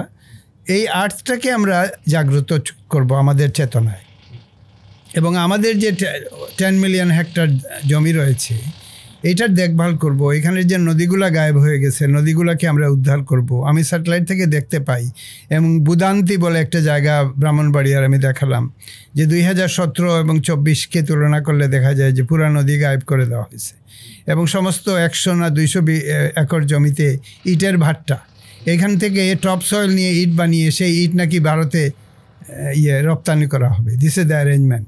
আপনি চিন্তা করেন মানে কীরকম মানে পরিবেশ বিধ্বংসী একটা ইকোসাইড, যেটাকে ইংরেজিতে বলে, যে আপনি যেই জমিতে আপনি ধান ফলাবেন সেটাকে আপনি রাউন্ড আপ করে ওইটা দিয়ে ইট বানিয়ে আপনি ঢাকায় বাড়ি বানান আর ইন্ডিয়াতে এক্সপোর্ট করেন, ইট ডাজন্ট ম্যাটার। মানে you are eating yourself. যেমন আপনি আপনার কিডনি বিক্রি করে খাচ্ছেন, this is equal to that. তো এটা কারা করেছে? ভূমিদস্যুরা করেছে। ভূমিদস্যু কারা? তারা শহরে থাকে, তাই না? তারা আগের সরকার হোক আর যে সরকারই হোক, তারা এইখানকার শহরের থাকা মানুষ, তাদের হৃদয়ে পৃথিবী নাই, তাদের হৃদয়ে ধানের জন্য কোনো কবিতা নাই, তারা শুধুমাত্র টাকা বানানো ছাড়া কিছু জানে না। এই সমস্ত ভূমিদস্যুদের হাতে আমরা আমাদের সমস্ত সম্পদকে, আমাদের নদীগুলোকে, আমাদের যে অববাহিকাকে, আমাদের ধানি জমিকে আমরা তুলে দিছি। আমি যখন সিলেটে যাই, মাধবপুর এলাকা, ডানে বামে টাইলের ফ্যাক্টরি, এটার ফ্যাক্টরি, আপনি 1 লক্ষ টাইল দিয়ে একটা গ্রেইন বানাতে পারবে? আপনি যখন গ্রেইন ফুরিয়ে যাবে, আর এই যে $30 বিলিয়ন ওয়ার্থ অফ ধান আমরা প্রডিউস করছি, এইটা যদি আমরা না করতাম তো আমাদের বিদেশ থেকে $30 বিলিয়ন দিয়ে কিনতে হতো, তাই না? এটা কে আমাদেরকে বিক্রি করতো? পৃথিবীতে কোনো এন্টিটি আছে যে $30 বিলিয়ন চাল বিক্রি করবে? তো এটা আমাদের এক ধরনের জীবন বেঁচে থাকার একটা অঙ্গীকার, এইভাবে এটাকে বলতে হবে। এক ধরনের সাংস্কৃতিক পুনর্জাগরণ হতে হবে গ্রামকে কেন্দ্র করে। তখন আপনি দেখবেন ইয়াং পিপল কিন্তু খুব তাড়াতাড়ি মন বদলাবে। যখন সবাই বলছে এই কথা, তখন তারা ওইটার দিকে ধাবিত হবে। এই কালচারাল, আমি আমাদের বর্তমান সরকারের যারা এসেছেন তাদেরকে বলবো যে প্লিজ ডু দিস। এটা একদম আমাদের বেঁচে থাকার পূর্ব শর্ত কিন্তু এটা করা। আমাদের এখানে আমরা যদি গত 5 থেকে 10 বছরে দেখি, অনেক শহরে যুবক কিন্তু এখন গরু পালা, ছাগল পালা, এই চিন্তাগুলা কিছুটা মাথায় ঢুকছে, এবং এটা তারা করতেছে। কয়েকজন সফল না, কিন্তু এইটা একটা এখন দেখা যাচ্ছে যে হ্যাঁ, ব্যাংকে চাকরি করে অথবা একটা ব্যবসা করে, কিন্তু সে চিন্তা করে আমার একটা গ্রামে বাড়ি থাকবে, আমার একটা বাগান বাড়ি থাকবে, বা আমার একটু গরু থাকবে, আমি গরুগুলাকে পালবো, সেটা আমার আয় করবে ইত্যাদি, হালাল income and all, which is great. কিন্তু যে জিনিসটা এখনও আমি দেখি না বা খুব কম হচ্ছে, সেটা হচ্ছে যে কেউ একজন ধান উৎপাদন করবে, কেউ একজন ডাল নিয়ে চিন্তা করবে, কেউ একজন মানে শস্য মশলা নিয়ে চিন্তা করবে। সেই জিনিসটা এখনও মাথায় ঢুকানো যাচ্ছে না। সো আপনি যদি কিছু মানে যদি আপনার অভিজ্ঞতা থেকে দেন যে কোন জায়গাটায় আসলে গরুর চিন্তা করার থেকে অনেক ক্ষেত্রেই আপনার মাছ চাষ অথবা আমি যদি বলি শস্য উৎপাদন আরও বেশি প্রফিটেবল এবং মিনিংফুল। এটা আমার গ্রামে আমি করছি। আমার যে কানিহাটি, আমার যে প্রাচীন ভূমি, যেটা 14শ শতাব্দীতে আমরা পেয়েছিলাম, ওইটার একটা অংশ আমার এখনও রয়ে গেছে ফরচুনেটলি। ওইখানে আমি একটা একাডেমি করে ফেলতেছি এখন ভার্চুয়ালি। কানিহাটি অ্যাগ্রোনমি একাডেমি, বিভিন্ন নাম হতে পারে। কৃষাণ ফাউন্ডেশন বলে আমার একটা আন্তর্জাতিক প্রতিষ্ঠানও রয়েছে। এখানে আপনি যা বললেন তাই হবে। এখানে যত লিভিং অর্গানিজম আছে, মাছ থেকে শুরু করে গরু, মুরগি, আমি অনেক দিন ধরে এটা করি। চিকেন ব্রিডিং করেছি, সরাইলের ফাইটিং মুরগ এনে, তারপরে মাছের স্মল ফিশ যেগুলো ডিসঅ্যাপিয়ার করেছে এগুলো পুনরুদ্ধার করেছি। আমি বিটস অ্যান্ড পিসেস প্রায় 25 বছর ধরে করছি। এখন ভাবছি যে এখানে অনেকে আসবে, আমরা modern biology, bioinformatics, even artificial intelligence, machine learning, উপরের দিকে যা আছে ওগুলোও শেখাবো। আর একেবারে মাঠে কী করে ধান লাগাতে হয়, কিন্তু ধানের পরিচর্যা কিন্তু অধিকাংশ শহরের ছেলেবেলেই জানবে না। তারে কিছু ধান ধরাইয়া দিলে সেইটা আবার বীজ উৎপাদন করতে পারবে না। এটা থেকে সিড টু সিড নেওয়ার যে লাইফ সাইকেল, এটা পারবে না। এটা অনেক কঠিন কাজ। ধানকে জার্মিনেটই করতে পারে না অনেকে। তো এইগুলা টেকনিক্যালি সব শেখাতে হবে। এখানে হতাশ হলে চলবে না। আমি খুবই উচ্চাবিলাসী এবং এনথুজিয়াস্টিক, আমি হতাশ না। আমি চাই যে সবাই এখানে আসবে, এটা শিখবে। আমি যতখানি জানি আমি শিখিয়ে দেবো, তাই না? এইটুকুন তো আমি করতে পারি। এবং অন্যদেরকে আমি প্ররোচিত করব, বিদেশে গিয়ে টক দিব, আমেরিকাতে যাব, ইংল্যান্ডে যাব, যে প্লিজ ডু দিস। এখন প্রবাসীরা দেখেন, অনেক প্রবাসী আমাদের আছে, তাই না? তারা যদি 87,000 গ্রাম আছে, প্রত্যেকটা প্রবাসী যদি একটা গ্রামকে অ্যাডপ্ট করে, তাই না? যেমন আমি তো রিচ মানুষ না, কিন্তু আমার সমস্ত ফরেন ইনকামকে এক ধরনের রেমিটেন্স ওয়ার্কারের মতো আমি দেশের কাজে নিয়োজিত করেছি। আমার জেনারেশনের আরেকজন সেটা করতে পারে। এটা তার একটা বিরাট স্যাক্রিফাইস হবে না, বিকজ সে একটা দীর্ঘদিন অলরেডি থেকে গেছে ওখানে। তো সে বা 10 জন মিলে একটা গ্রামকে যদি অ্যাডপ্ট করে, গ্রামে একটা প্রতিষ্ঠান করে, এখানে একটা লার্নিং সেন্টার হয়, ঠিক যেভাবে রেনেসান্সের সময় মানুষ জাগ্রত হয়েছিল, চারদিকে একটা সাজ রব পড়েছিল, মানুষ উজ্জীবিত হয়ে উঠেছিল, আমরা গ্রামকে কেন্দ্র করে উজ্জীবিত হতে পারি তো এটা। এবং ইন্টারনেটের যুগে আমরা ফেসবুকে বা সোশ্যাল মিডিয়া ব্যবহার করে এই কথাগুলো বলবো। আমরা ইয়াং মানুষ যাদেরকে আমি বলি, lot of young people, thousands and thousands আমার সাথে এখন যুক্ত আছে, কিন্তু তাদেরকে এই শুধু কথা বললে তো হবে না, আমার অ্যাকচুয়ালি অন দ্য গ্রাউন্ড কিছু করতে হবে। এবং সেই কাজটাই আমি কিন্তু এখন করছি। এবং এই পডকাস্টের মাধ্যমে আমি সবাইকে আহ্বান জানাবো যে আমাকে সাথে যোগ দেন, চলেন আমরা এই দেশটাকে বদলে দিই। একটা বিরাট সুযোগ এসেছে 5th of August একটা রিয়েল ক্যাটাক্লিজমা। চাইনিজে বলে ফানশান, মানে উলট পালট, একটা সব কিছু উলট পালট। এই ফানশান বলে একটা বইও আছে, আমি ছোটোবেলায় খুব মনোযোগ দিয়ে পড়েছিলাম। তো এই ফানশানকে কেন্দ্র করে, উলট পালট হয়ে যাওয়ার যে ঘটনাটা ঘটেছে, এটাকে কেন্দ্র করে আমরা একটু নতুন রিয়ালিটির আলোকে আমরা দেশটাকে পুনর্নির্মাণ করি, যেগুলো বিগড়ে গেছে ওগুলোকে ঠিক করে দেই, তাই না? এবং যে সরকার এসেছে এখানে দেখেন, ভবিষ্যতে সবাই অনেকে অসহিষ্ণু হয় বলে ইলেকশন কবে হবে, ইলেকশনের জন্য ব্যস্ত হয়ে পড়ছে।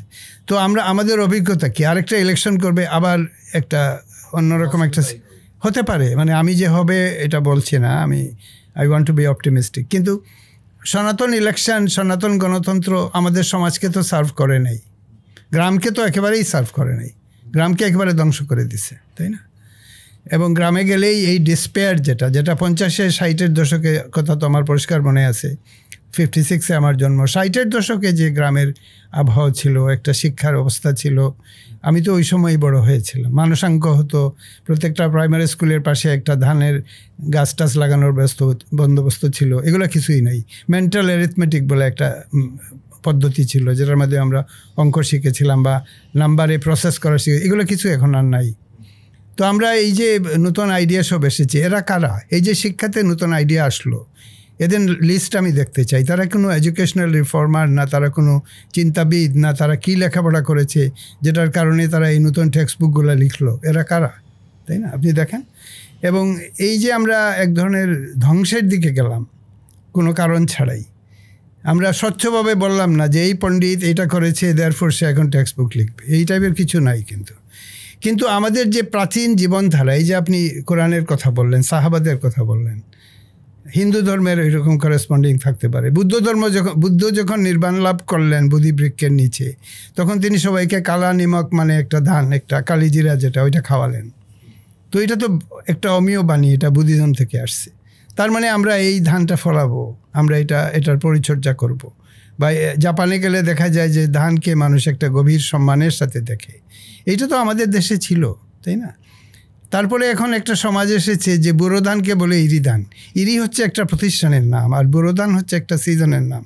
বুড়ো এবং ইরি গুলিয়ে ফেলে। আমি যদি বলি আরে তুমি তো বুড়ো বলছো, ইরি বলছো কেন, বলে আরে ওই একই রকম সব কিছু।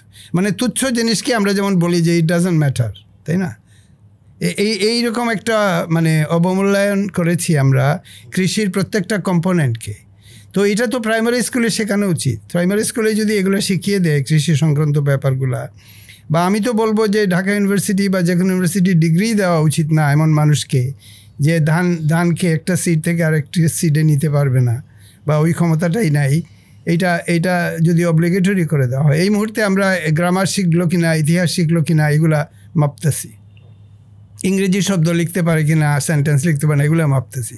তার থেকে 100 গুণ ইম্পর্টেন্ট হচ্ছে শস্য সম্বন্ধে জানা, জীবন ধারণের যে অঙ্গীভূত যে ব্যাপারগুলো, এগুলো সম্বন্ধে জানা।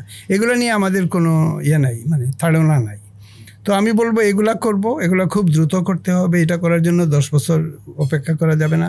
তারপর আমাদের ইনভেস্টমেন্টটা নিয়ে আসতে হবে। প্রবাসীরা ইনভেস্ট করুক। প্রবাসীদের আমি দুয়ারে দুয়ারে যাব, বলবো। কিন্তু একটা স্বচ্ছভাবে প্রতিষ্ঠান করা, স্টার্ট আপ করা অনেকে করছে। আই ফার্মার বলে একটা প্রতিষ্ঠান আছে, তারা খুব অ্যাক্টিভ। তাদের যে দেখভাল যারা করেন তাদের সাথে আমি যেহেতু দানের করি, যোগাযোগ আছে। These are good things. এই যে কালচারটা স্টার্ট আপকে কেন্দ্র করে হোক, বা আমরা সমাজ নির্মাণের, আমি ঠিক বিজনেসের লোক না, আমি এক ধরনের সমাজ নির্মাণের অঙ্গীকারটা আমার কাছে মোর ইম্পর্টেন্ট। কিন্তু বিজনেসের মাধ্যমেই তো করতে হবে বর্তমান সময়ে, তাই না? সমাজতান্ত্রিক রাষ্ট্র তো এরকম ডিস্ট্রিবিউটিভ জাস্টিস করবে বা শোষিতের গণতন্ত্র, এগুলো হয়তো হবে না। ওই রাস্তায় তো আমরা নাই, পৃথিবী সেই রাস্তায় নাই। কিন্তু সোশ্যাল জাস্টিস যতখানি সম্ভব, সোশ্যাল জাস্টিসের অঙ্গীকারটা আমরা ছাড়তে পারি না। বৈষম্য বিরোধী যে আমরা বলেছি, আমাদের গ্রাম বা বেশিরভাগ দেশ তো বৈষম্যময়। বৈষম্য বিরোধী হওয়ার তো প্রশ্নই ওঠে না। আমরা বৈষম্যে ডুবে আছি। এই বৈষম্যগুলোর লিস্টি করে একটা একটা করে দূরীভূত করতে হবে এবং এক ধরনের গ্রাম আর শহর তো বৈষম্যের সবচেয়ে বড় চিত্র, সেই বিরাট চিত্র। একটার সাথে আরেকটা যেমন ঠকাঠকি লেগে আছে, তাই না? আপনি চিন্তা করেন এই যে 87,000 গ্রাম, এটার মধ্যে শহরগুলো ক্ষুদ্র ক্ষুদ্র দ্বীপ। হ্যাঁ, তো গ্রামের এই যে সীমাহীন বৈষম্য, এটাকে কেন্দ্র করে যদি কৃষক সমাজ বৈষম্যের কারণে উত্তেজিত হয়ে পড়ে, তখন এই দেশের কি হবে বলেন, তাই না? এটা তো আমরা কল্পনাও করতে পারি না, সেই বিভৎস অবস্থা যে একদিন যদি গ্রামের লোক এসে শহরগুলোকে ঘেরাও করে, তাই না? বা ছাত্র জনতা যেভাবে জেগে উঠেছিল শহরগুলোতে, সেইভাবে গ্রামের লোক যদি জাগ্রত হয়, তখন এই দেশের কী হবে? আমরা তো মনে করতে পারি না যে এই গ্রামের লোকগুলো এতই মানে স্থবির এবং এতই তারা মানে যত ইনসাল্টই তাদের করো, তাদের কিছুতেই বোধোদয় হবে না। এইরকম একটা অ্যাসাম্পশন নিয়ে তো আমরা থাকতে পারি না, তাই না? আমাদের দেশের কৃষির আরেকটা বিশাল চ্যালেঞ্জ হচ্ছে কি, আমরা তো এটার ক্ষমতা একরকম অন্য কাউকে দিয়ে দিচ্ছি। আমাদের বীজ এখন হচ্ছে হাইব্রিড বীজ, আমাদের দেশি বীজ বাদ দিচ্ছি। আমরা ইন্ডিয়া থেকে গরু আনতাম, গরু বাদ দিলাম, আমরা নিজেরা স্বয়ংসম্পূর্ণ হইলাম। কিন্তু আমরা তো মশলা, আমরা এখনও চাল ইন্ডিয়া থেকে অনেক আনি। এখন এখানে একটা মানে ইকোনমিস্টদের একটা আলোচনা আছে যেটাকে আমি রেসপেক্ট করি, সেটা হচ্ছে গিয়ে যে অনেক ক্ষেত্রে বিদেশ থেকে ইম্পোর্ট করা ভালো, কারণ দেশে তখন হেলদি বাজারে মানে একটা মানে সুন্দর একটা প্রতিযোগিতার সৃষ্টি হয়, যেটা থেকে ভোক্তারা বেনিফিটেড হয়। আমি সেটা রেসপেক্ট করি, কিন্তু ওই রেসপেক্ট করতে গেলেও যেটা হয়েছে গত 15-20 বছরে, সেটা হচ্ছে আমরা তো একসময় আমাদের জমির মালিক অন্য কাউকে দিয়ে দিছি। আমরা এত বিশাল পরিমাণে আমরা ইম্পোর্ট করি, আমরা এত বিশাল পরিমাণে তাদের থেকে আমরা আমাদের প্রয়োজনীয় জিনিসপত্র নেওয়া শুরু করছি, তাদের প্রতি আমরা এত বেশি নির্ভরশীল হয়ে গেছি, তাতে একরকম দেশের ক্ষমতা আমরা অন্য দেশকে দিয়ে দিছি। তাহলে কেন আমরা আমাদের দেশে আমাদের যে ধানের মান, আমাদের যে বিভিন্ন মসুর ডাল থেকে শুরু করে যেগুলো আমরা কিন্তু বিশাল বিলিয়ন্স অফ ডলার ওভারঅল যোগ করলে প্রতি বছর আমরা কিন্তু অন্যান্য দেশ থেকে আনতেছি, একটা বড় অংশ আমরা ভারত থেকে আনতেছি। এই জায়গায় আমাদের স্বনির্ভর হওয়ার ক্ষেত্রে পলিসি বলি, মাইন্ডসেট বলি, কোন জিনিসগুলো দরকার? কতগুলো জিনিসে আমাদের একদম সিকিউরিটিটা ইন্টারনালি গ্যারান্টি করতে হবে। যেমন চাল আমরা মনে করতে পারি না যে এটা ইন্টারন্যাশনাল ট্রেড হবে, যেখানে সস্তায় চাল বানানো হবে তারা আমাদের কাছে বিক্রি করবে, এটা করবে না। So we have to produce enough rice for ourselves. আমাদের অবশ্যই ডাল আরেকটা প্রোটিন সোর্স, ডাল হোক সয়াবিন হোক যাই হোক আমাদের করতে হবে। দেশে যা লাগে ওইটা আমাদের উৎপন্ন করতে হবে, এটা সম্ভব। আমি জেনেটিক্সের মানুষ, ক্রপ ব্রিডিংয়ের মানুষ, আমি বলতে পারি এটা সম্ভব। আমাদের অন্য যেগুলা নিয়ে বিরাট একটা সোশ্যাল আপহিভাল হয়, যেমন পেঁয়াজ যদি এরকম হয়, so we have to produce enough পেঁয়াজ, we should try our best. যে ভারত আমাদেরকে পেঁয়াজ দিবে, এটা কি স্যার প্র্যাকটিক্যালি সম্ভব না যে আমরা চাল ডাল পেঁয়াজ আমাদের দেশের যতটুকু দরকার তার অ্যাটলিস্ট 90% আমরা নিজেরা তৈরি করব? অবশ্যই সম্ভব, if we deploy the policy. যে আমরা কৃষিকে অবমূল্যায়ন করতেছি, গ্রামের নদীগুলাকে গায়েব করে দিছি, সমস্ত এগ্রিকালচারাল ফার্টাইল, বুড়িগঙ্গাকেও তো আমরা মেরে ফেলছি। হ্যাঁ, বুড়িগঙ্গা মেরেছি। টাইল যে বানায়, এটা বানায় সেটা বানায়, র্যান্ডম জিনিস বানায়, স্যানিটারি ন্যাপকিন বানায়, তার কাছে আমরা জমি দিয়ে দিচ্ছি যে এইখানে বানাও। কৃষি জমিকে আমরা ওইগুলোর কাজে লাগাচ্ছি, and we think we are going to endlessly আমরা রাইস পাবো কারোর থেকে। এগুলো বন্ধ করতে হবে, এটা এক ধরনের জাতীয় নিরাপত্তার প্রশ্ন। কিন্তু তারপরে এই যে কৃষি নির্ভর, এই যে আপনার পডকাস্ট হতো, এটার একটা অংশ, সবাই শুনবে, উজ্জীবিত হবে। I am always available. আমার লাইফের রেস্ট অফ দ্য ডেজ যেমন আছে, আমি বাংলাদেশের জন্য কাজে নিয়োজিত সম্পূর্ণ। এবং অবশ্যই আমি কৃষি এবং তরুণ যারা উদ্যোক্তা বা আমাদের যে ইয়াং ছেলেমেয়েরা যারা বিপ্লব ঘটিয়েছে তাদের সাথে কৃষককে সংগঠিত করে আমি একটা প্ল্যাটফর্ম করতে চাই। এটাকে আমি ফিউচারে এটা একটা গ্রিন পার্টি হতে পারে। আমি বলছি ফার্মার্স গ্রিন বলে একটা আন্দোলন, কৃষক সবুজ আন্দোলন, এটা ভবিষ্যতে একটা পার্টি হতে পারে। আমি তো এমন একটা স্টেজে নাই যে আমি একটা পার্টি করব, রাজনীতি করব, বাট ভবিষ্যতের ইয়াং ছেলেমেয়েরা করবে। এটা ফার্মারদের যে নিডগুলো সেগুলো উঠে আসবে এবং এখানে অনেক বিজ্ঞান থাকবে। এটা মেরিটোক্রেসি হবে, শ্রেষ্ঠতম বিজ্ঞান, যেগুলো আমি এখন বিদেশে করছি বাধ্য হয়ে, কারণ দেশ আমাকে চায় নাই, তবে আমি বিদেশে করেছি। আমাদের ক্লাইমেট মিটিগেশনে মেজর প্যাটেন্ট হয়েছে, এগুলো আমি শেষ পর্যন্ত বাধ্য হয়ে বিদেশিদের হাতে তুলে দিছি, কারণ দেশের কোনো লোক কোনো উৎসাহ দেখায় নাই। এখানকার I have to say this, এখানকার যারা টাকা পয়সা আল্লাহ যাদেরকে দিছে, যারা গুলশান অ্যাভিনিউতে থাকে বা বালিধারায়, যেখানে তারা কিন্তু খুব ভোগ বিলাসে তাদের প্রবল আগ্রহ। আমি তাদের ছেলে মেয়েদের, তাদের যে কোনো বয়সের হোক না কেন, তারা they are interested in brand name. তাদের একটা লাক্সাস গাড়ি লাগবে, তাদের BMW লাগবে, তাদের একটা গুচি জিনিস লাগবে, এগুলোতে তাদের মন বেশি। কিন্তু একটা অ্যাটেনশন দিয়ে একটা জিনিস শিখবে, কৃষির একটা জিনিস শিখবে, এনভায়রনমেন্টের ব্যাপারগুলো শিখবে, সয়েল সায়েন্স নিয়ে শিখবে, এগুলোতে তাদের আগ্রহ নাই। দিস ইজ রাফলি দ্য সিচুয়েশন। এবং এটার কারণে আমাদের যে মার্ক্সবাদী বলে ন্যাশনাল বুর্জোয়া হচ্ছে যার অনেক টাকা পয়সা আছে, কিন্তু সে জাতীয়তাবাদী, সে দেশের ভালো চায়। ন্যাশনাল বুর্জোয়া বলে আমাদের দেশে কিছু নাই।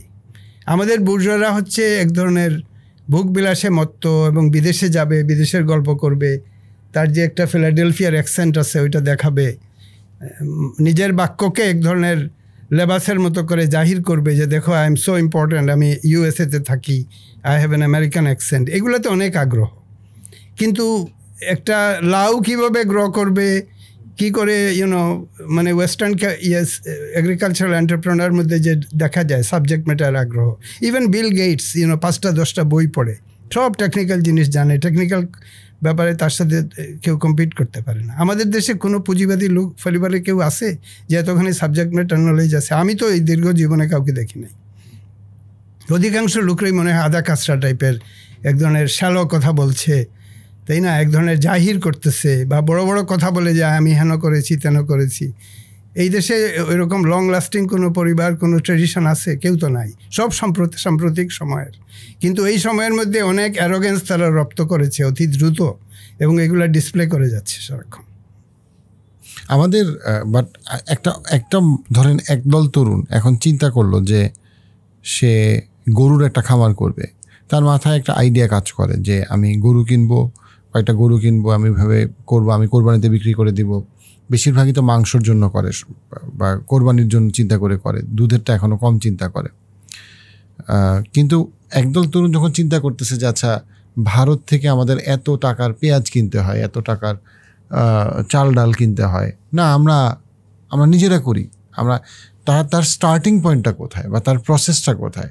একটা মেজর ইস্যু হলো ক্যাপিটাল। একটা কৃষক যদি তার আইডিয়া নিয়ে যায় এই দেশে এন্টারপ্রেনারশিপের জন্য, ইনোভেশনের জন্য, এই দেশে কোনো টাকা নাই, একমাত্র টাকা হচ্ছে ওই পুরনো তার জমি জমা সব বন্ধক দিয়ে তারা আনতে হবে। তো যখন ইনোভেশনের জন্য টাকা থাকবে না, আইডিয়ার জন্য ভেঞ্চার ক্যাপিটাল থাকবে না, সেই দেশে তো কিছু হবে না। তো এখন আমি যে প্রধান উপদেষ্টা মহোদয়, ওনার সাথে আমি দীর্ঘদিন অনেক কাজ করেছি। ইউনূস সাহেব উনি খুব কাজের লোক। আমি জানি না এই ওয়েবকাস্টের এটা ওনার কানে পৌঁছাবে কিনা। আমি ওনাকে বলবো যে উনি তো এগুলো খুব ভালো বুঝে। মানে we must make lot of money available as innovation fund, যেটাকে কেন্দ্র করে অনেক কাজ হবে, অনেক ভুলভ্রান্তিও হবে, কিন্তু এইভাবে লোপাট তো হবে না, তাই না? ছোটো ছোটো করে প্রত্যেক গ্রামে 87,000 গ্রাম আছে, প্রত্যেকটা উপজেলায় নাইলে একটা ইনোভেশন ফান্ড দাও। যারা এই যে আপনি বললেন এখানে তো অনেক বিজ্ঞান আছে, ক্যাটল জেনেটিক্স আছে, কোন গরুর সাথে কোন গরু ক্রস করবে, এগুলো অনেক কিছু আমি ব্যক্তিগতভাবে জানি, আমি শেখাতে রাজি আছি। কিন্তু আমাকে তো একটা মিনিমাম খুঁটির জোর তো লাগবে। না হলে ক্যাপিটালিস্টদেরকে যারা অনেক টাকা আছে তাদের একটা ট্যাক্স ব্রেক দেউক, যাতে তারা এই টাকাগুলো ইনভেস্ট করতে পারে। বিভিন্ন মেকানিজম ইনস্ট্রুমেন্ট তো আছে, অন্য দেশগুলো ডিপ্লয় করেছে, এগুলোর কিছু অন্তত আমাদের দেশে ডিপ্লয় করুক। এখন পর্যন্ত কিচ্ছু করে নাই, গ্রামে কোনো ইনভেস্টমেন্ট যায় নাই। এই যে উন্নত মানের কৃষি বা আপনি যেটাকে বললেন যে ক্যাটল রিয়ারিং বা ফিশ, বিশাল $1 বিলিয়ন ইন্ডাস্ট্রি ফিশ, এগুলো সব কুক্ষিগত করে কিছুটা ফ্যামিলির হাতে তুলে দিছে। বিগ ফিশ ফিড অমুক তমুক, দিজ আর বিগ পিপল। আমরা অত বিগ পিপলকে আবার ক্ষমতাধরকে আরও ক্ষমতায়ন করব, যার $1 বিলিয়ন আছে তারে $1 ট্রিলিয়ন বানিয়ে দিব, এটা আমরা চাচ্ছি না। আমরা চাচ্ছি যারা innovative people, very smart people, মেধাবীদের এই দেশে কোনো সম্মান নাই। এই দেশে বংশ পরিচয়ের সম্মান আছে, এই দেশে আপনার পার্টির লয়্যালটির সম্মান আছে, কার ছেলে কার মেয়ে এটার সম্মান আছে। কিন্তু আপনি ট্যালেন্টেড অনেক, এটাতে এই দেশে ইররেলেভেন্ট। বাংলাদেশে আমি কোনো দিন এই দেশে দেখি নাই যে একটা শক্তিশালী অফিসিয়াল বা একটা বিজনেসম্যান তার মেধা দিয়ে আমাকে ইমপ্রেস করেছে, একদিনও দেখি নাই। কিন্তু অনেক আমাদের দেশের মতো সিমিলার অনেক দেশে আফ্রিকাতে দেখেছি, এই দেশে দেখি নাই। এই দেশে মেধাবীরা কোনো দিনই ক্ষমতাশালী হতে পারে নাই শুধুমাত্র মেধার কারণে। এটা আমাদের একটা অরিজিনাল সিন, যেটা বলা যেতে পারে, একটা আদি পাপ এই দেশের, যে এই দেশ কোনোদিন মেধাকে সম্মান করে নাই। আমরা যদি একটু স্যার ওই দিকটাকে একটু যদি মানে চিন্তা করি আর কি ঠান্ডা মাথায়, যে ধরেন আমরা একটা ক্যাপিটাল চিন্তা করলাম, যে একটা 3-5টা বন্ধু মিলে তারা যদি গরুর চিন্তা করতো, তারা তো সেখানে একটা ক্যাপিটাল ইনভেস্ট করতো। লেটস সে তারা একটা ক্যাপিটাল চিন্তা করলো যে 30 লাখ বা 40 লাখ। স্টার্টিং পয়েন্টটা কোথায়? ক্যাপিটালটা প্রথম বাধা। সেটা অ্যাপ্রক্সিমেটলি কীরকম ক্যাপিটাল দিয়ে একটা স্টার্ট আপ তো হচ্ছে বাংলাদেশে এখন বিভিন্ন রকম স্টার্ট আপ হচ্ছে, এবং সবগুলো স্টার্ট আপে তারা একটা ক্যাপিটাল নিয়ে শুরু করতেছে। সো তারপরে তারা তাদের জন্য লেটস সে টোটাল প্রসেসটা কীরকম হইতে পারে? এখানে স্টার্ট আপ অনেকগুলো হচ্ছে, দেখবেন সিঙ্গাপুরে রেজিস্টার করে, কারণ বিদেশিরা কোনো ভরসা পায় না এই দেশের কোনো স্টার্ট আপে ইনভেস্ট করতে, তাই না? এই ভরসাটা নিয়ে আসতে হবে। তারপরে আমাদের দেশের প্রবাসী যারা আছে তারা তো this is a massive source, তাই না? $20 বিলিয়ন জাস্ট ওয়েস্টার্ন ইউনিয়নে এইভাবে পাঠাচ্ছে, বিকাশে পাঠাচ্ছে। তো এটাকে সংগঠিত করে যদি ভরসা পেত, মানুষ তো ভয় পায়, তাই না? তো ভরসা এইভাবে ইনভেস্টমেন্টের একটা সেন্টার অফ কালচার তৈরি করতে হবে। অনেক দেশে দেখা যায় প্রত্যেকটা ইউনিভার্সিটি হচ্ছে একটা ইনভেস্টমেন্টের সূতিকাগার। আমাকে নেদারল্যান্ডসে নিয়ে গিয়েছিল কিছুদিন আগে, লাইডেন ইউনিভার্সিটি, দেখলাম সব ইনভেস্টমেন্ট হাব তারা বলে। আমাদের দেশ একটা ইনভেস্টমেন্ট হাব হতে পারে? ঢাকা ইউনিভার্সিটি মনে হয় একটা ভয়ঙ্কর জায়গা। এখানে কোনোদিন স্বপ্নেও আপনি চিন্তা করবেন যে ঢাকা ইউনিভার্সিটির মানে স্পেসগুলোতে একটা ইনভেস্টমেন্ট হাব করবে, সেখানে স্টার্ট আপের কথা হবে? এটা তো কল্পনা করতে হবে। এটা তো এক ধরনের প্রাগৈতিহাসিক জায়গায় চলে গেছে compare to this investment compatibility. এটা তো কোনো ইউনিভার্সিটিগুলোতে ইনভেস্টমেন্ট হাব তো করতে হবে, আমি বলবো ডিস্ট্রিক্ট টাউনগুলোতে করতে হবে। তখন দেখবেন কি, মানুষ যখন ভরসা পাবে, দেখবে যে নতুন একটা যুগ এসেছে অনেকেই, তখন অনেক ইনভেস্টাররা, আমাদের ইনভেস্টমেন্টের পটেনশিয়ালের কোনো অভাব নাই, কারণ প্রবাসীদের তো অনেক টাকা আছে, ওইটাকে নির্ভরতার সাথে ইনভেস্ট করতে হবে। এখন আপনাকে একটা ছোটো এক্সাম্পল দিই, কোনো ছাগল আছে ব্ল্যাক বেঙ্গল, যেগুলা মেয়েরা ফিমেল গোটগুলা 2টা বাচ্চা পয়দা করে, 3টা বাচ্চা পয়দা করে রাদার দেন 1। এটা একটা জেনেটিক্স। তো আপনি বুঝতেই পারেন ওইটা যদি কেউ প্রপাগেট করে তারপরে ওইটা থেকে 3টা হবে। এই জেনেটিক্সটা কাজে লাগিয়ে কিন্তু একটা খুব প্রফিটেবল জিনিস হতে পারে। আমার নিজের একটা রিটার্ন অফ ইনভেস্টমেন্ট ক্যালকুলেশন আছে যে আমার পঞ্চব্রীহি যদি ডিপ্লয় করি, কাটার পরে যেহেতু সেকেন্ড হারভেস্ট হয়, আবার আমনে সেকেন্ড হারভেস্ট হলো, 5 বার করলাম না, কিন্তু পঞ্চব্রীহিকে ডিপ্লয় করে এবার 100% রিটার্নের একটা এন্টিটি করা সম্ভব যদি কেউ দেয়। তার 100, সে ধরেন $10,000 দিলে 1 বছরের পরে 20,000 হয়ে যাবে। এটা আমি বলবো, আমি প্রচার করব, I hope people will invest. ছাগলের ব্যাপারটা বললাম, এইভাবে অনেক ব্যাপার আছে, অনেক টেকনোলজির ব্যাপার আছে যে আপনি সয়েল থেকে কিছু ব্যাকটেরিয়া ফাঙ্গি আইসোলেট করবেন, গরুর পেট থেকে মিথেন চলে যাবে। আমি অলরেডি এরকম একটা করে বিদেশিদের দিয়েছি, বিরাট একটা প্যাটেন্ট হয়েছে। স্যার আপনার সাথে কথা বলে আমার একটা খুবই ইন্টারেস্টিং আইডিয়া মনে হলো, সেটা হচ্ছে যদি একটা এগ্রিকালচারাল ওপেন ইউনিভার্সিটি করা যায়, যেটা ধরেন মোস্টলি একটা অনলাইন ইউনিভার্সিটি প্রাথমিকভাবে হতে পারে, অনলাইন অফলাইন মিলানো, যেখানে বিভিন্ন যে আছে ছাগল, গরু, ধানের মধ্যে যত রকম আছে আছে, যেখানে কেউ একজন করতে চাচ্ছে তার পুরো প্রসেসটা সুন্দরভাবে দেওয়া থাকবে, যে লেটসে তুমি এই বিজনেসটা এত টাকা দিয়ে শুরু করা যায় এবং এই স্কেলে করতে পারো, এই হচ্ছে মেজর চ্যালেঞ্জগুলো, এইভাবে এগুলোকে অ্যাভয়েড করা যায়, এই হচ্ছে রিটার্ন অন ইনভেস্টমেন্ট, এই টোটাল জিনিসটা থাকবে। সে ধরেন আজকে সে বিভিন্ন ইউনিভার্সিটিতে ভাষা শিখতেছে, কিন্তু দিনের শেষে দেখা যাচ্ছে যে ইংলিশ শিখে সে 4 বছর 6 বছর মাস্টার্স করার পরে সে ইংলিশে 2টা কথা বলতে পারে না। কিন্তু সব ইউনিভার্সিটি, বাংলাদেশে তো প্রচুর ইউনিভার্সিটি হয়েছে, ওইখানে ভাষা শেখানো হচ্ছে বা যা কিছু শেখানো হচ্ছে সেটা কিন্তু অনেক ক্ষেত্রেই কর্মমুখী না, সে অনেক ক্ষেত্রে ইনকাম সে অনেক ক্ষেত্রে সেটা বেকারই হচ্ছে আর কি। কারণ দিনের শেষে ঠিক আছে আমি ভাষা সাহিত্যের পক্ষে 100% আছি, বাট পাশাপাশি ওই ভাষা সাহিত্য যদি একটা বেকার মানুষ পারে এবং যদি সে কর্মমুখী হইতে না পারে, তাহলে তো আমাদেরকে শিক্ষাটাকে আরেকটু চিন্তা করতে হবে সংস্কারের ব্যাপারে। তো সেই জায়গাটাতে তো আমাদের জন্য আমি এখন কৃষিতে শিখবো, লেটসে আমি কোথায় শিখবো? বা ধরেন আমাদের যেমন যত ইঞ্জিনিয়ারিং ইউনিভার্সিটিগুলো পপুলার, আপনি যদি দেখেন ইঞ্জিনিয়ারিংয়ে কিন্তু এগ্রিকালচারের সাথে কোনো সম্পর্ক নাই। এটা আপনার কাছে মনে হয় না একটা ক্রাইসিস? অবশ্যই, আপনি একদম টেলিপ্যাথির মতো আমার মনের কথা বলে ফেললেন। তো আমি already online genetics with Abed Chowdhury বলে শুরু করেছি, তো দেখলাম প্রচুর আগ্রহ। একটা 3 দিনের কোর্স ছিল, এখন 5 দিন। এখন বলছি scientific English with Abed Chowdhury, agriculture with Abed Chowdhury, এগুলো সব অনলাইন। এটা আমি অলরেডি শুরু করে দিয়েছি, আপনি জয়েন করেন লাইফ স্প্রিংসকে নিয়ে, বা আমরা অনেকে হয়তো আমরা টুগেদারনেস তো অনেক ভালো। আমি চাই একটা অনলাইন ইউনিভার্সিটি থাকে, অনলাইন ইউনিভার্সিটি, যেখানে যে কোনো মানুষ যেন ভয় না পায়। আমি আজকে ছাগল চাষ করতে যাব, আমি গ্রামে যাব, আমি একটা টাকা আছে, লেটসে আমি 15 লাখ টাকা, 20 লাখ টাকা, 25 লাখ টাকা নিয়ে গেছি, আমার কাছে মনে হয় আমার একটা নলেজ আছে, যে নলেজটা দিয়ে আমি করতে যাচ্ছি, কারণ সেই নলেজটা আমাকে তো বিভিন্ন ইউনিভার্সিটি দেয় নাই। এই ইউনিভার্সিটির সাথে আনুষঙ্গিক, যেমন আমার গ্রামে যে জমি আছে, আমি যে অনলাইন একটা প্ল্যাটফর্ম শুরু করছি, এটার একটা অংশ হবে যে সবাই ওখানে গ্রামে যাবে এবং ধান লাগানোটা শিখে যাবে, ধান কাটাটা শিখবে, ছাগলের জেনেটিক্সটা শিখবে, ফিশের জেনেটিক্সটা শিখবে, এবং বায়ো ইনফরমেটিক্স, এবং আমরা যেহেতু আমার ওইখানে জেনারেটর আছে, আমরা bio informatics, artificial intelligence, machine learning. আমার নিজের একটা কোম্পানি আছে জেনোফ্যাক্স, যেটার আমি কো-ফাউন্ডার। জেনোফ্যাক্সের আঙ্গিকে ডিজিটাল হেলথের অনেক ব্যাপার, ডিএনএ সংক্রান্ত অনেক কম্পিউটেশনাল বায়োলজি সেটাও শিখবে। এগুলোর মধ্যে কোনো বিরোধ নাই। আমরা বাঙালি কালচারে একটা ব্যাপার হচ্ছে যে আপনি যদি হাইটেক হন, আপনি যদি আইসিটির লোক হন, আইটির লোক হন, তখন আপনি কৃষির ব্যাপারে আপনি আর কিছু জানেন না। একটা বাইফার্কেশন, একটা ডিভাইড তৈরি করে। আসল মুদ্রা কথা হলো, আপনি যদি ইন্টেলেকচুয়ালি ওরিয়েন্টেড হন, তখন আপনি সব কিছুকে ইকুয়াল ওয়েট দেবেন।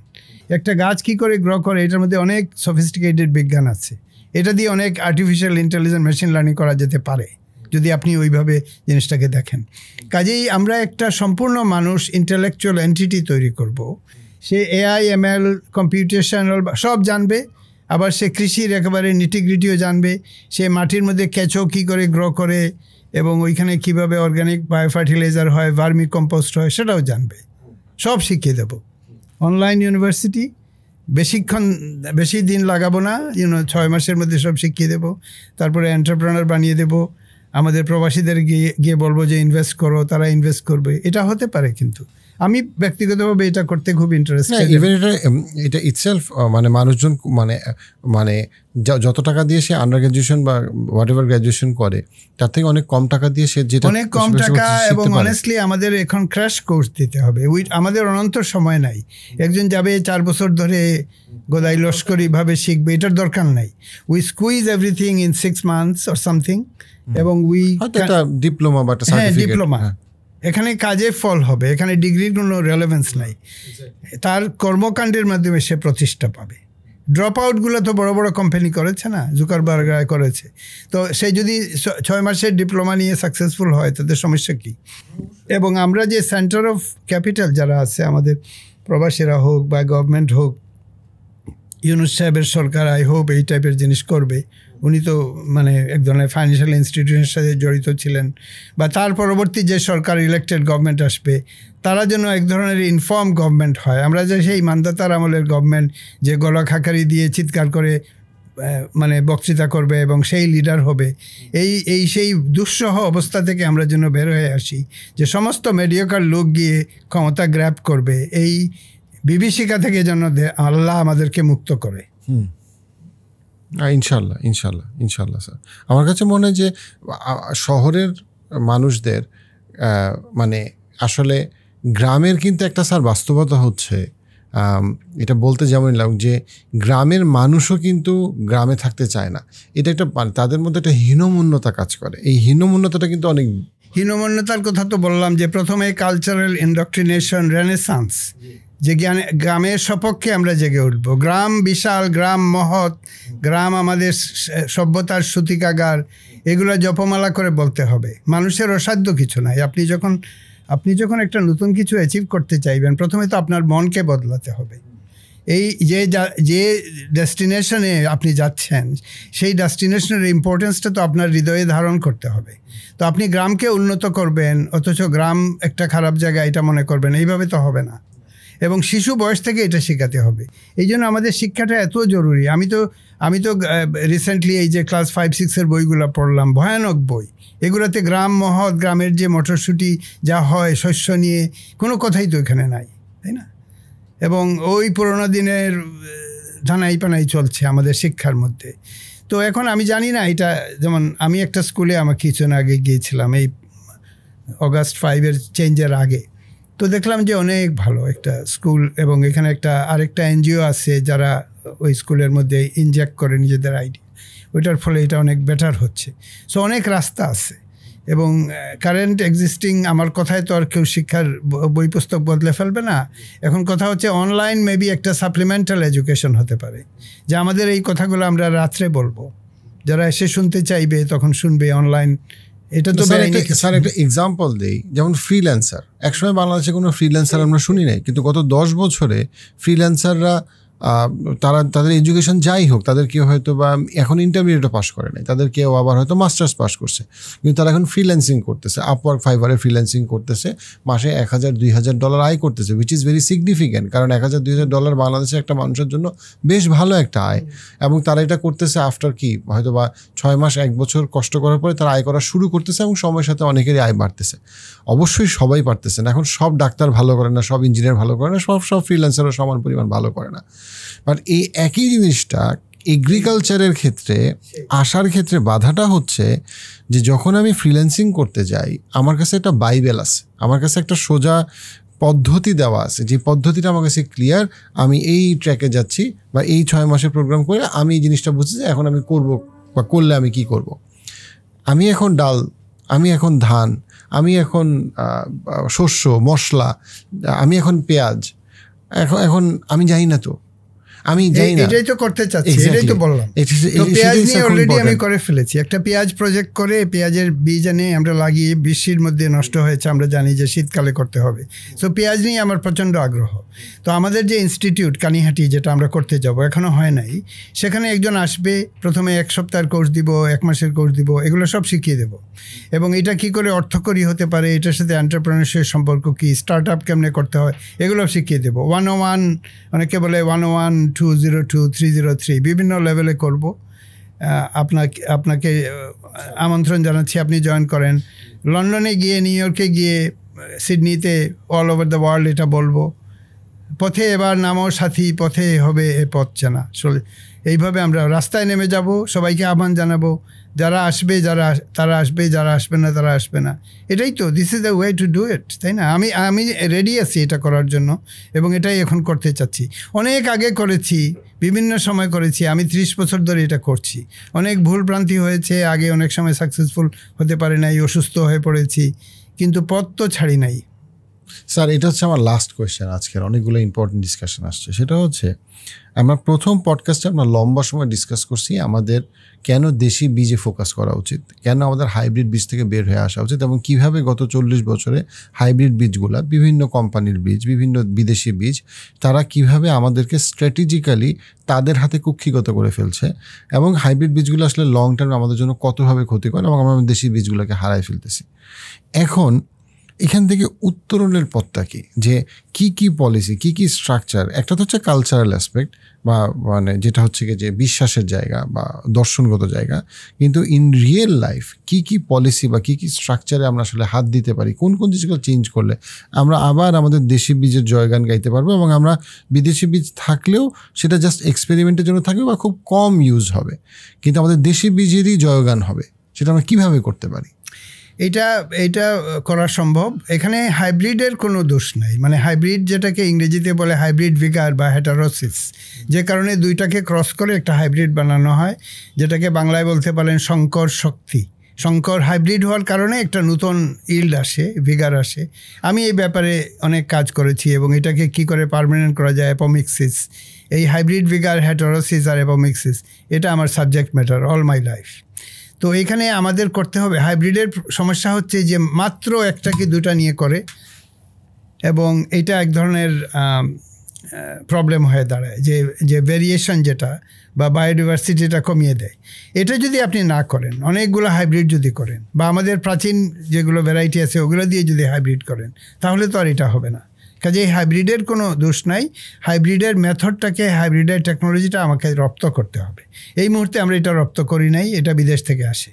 যেমন চায়না থেকে রাইসের কতগুলো লাইন ভাড়া করে আনা হয়, বি লাইন বলে আছে, 3 লাইন সিস্টেম, এ লাইন, বি লাইন, আর লাইন।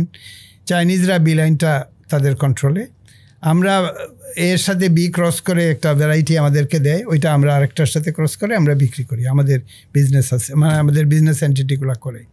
কিন্তু সেখানে কোনো লোক নাই যে হেটারোসিসটা বুঝে, হাইব্রিডের জেনেটিক্সটা বুঝে, হাইব্রিডের যে গভীর তাৎপর্যময় বিজ্ঞান আছে এটা বুঝে, এরকম কোনো লোক নাই এই দেশে, নাই, খুব কম আছে, থাকলেও আমি তাদের সাথে মিট করি নাই।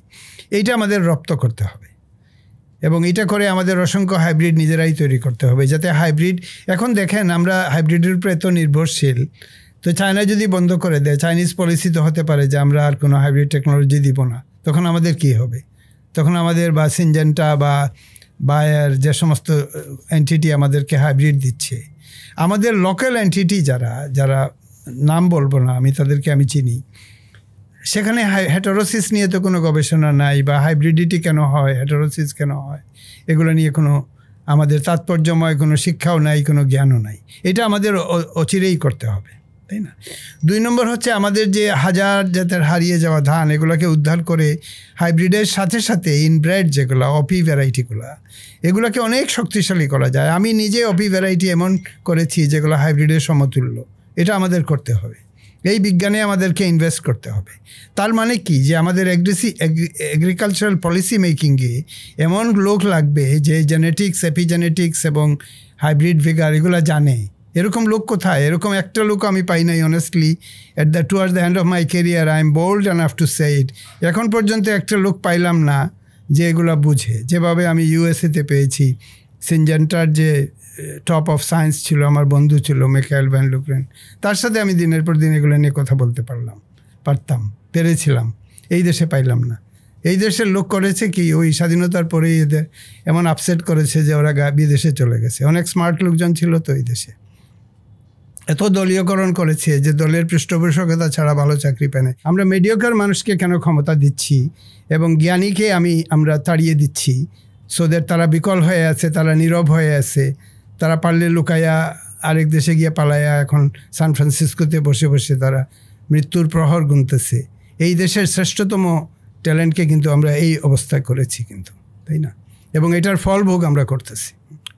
তো ইনশাল্লাহ স্যার সামনে কৃষির সুদিন আসবে, সেই আশায় থ্যাংক ইউ স্যার অ্যাগেইন আপনার মূল্যবান সময় দেওয়ার জন্য। অবশ্যই আমাদেরকে কৃষিমুখী হওয়াটা খুবই দরকার এবং আমাদের পলিসিগুলো ইমপ্রুভ করা দরকার। এবং আমার কাছে মনে হয় তরুণ প্রজন্ম এখন আগের প্রজন্মের থেকে অনেক বেশি কৃষিমুখী। আমি এখন অনেক জায়গায় দেখি যে ছেলেমেয়েরা মিলে আসলেই কৃষি নিয়ে চিন্তা করে, কিন্তু আমরা যদি নলেজটাকে আরও অ্যাভেলেবল করতে পারি তাহলে এখানে প্রচুর স্টার্ট আপ আসবে এবং ইনভেস্টমেন্ট আসবে।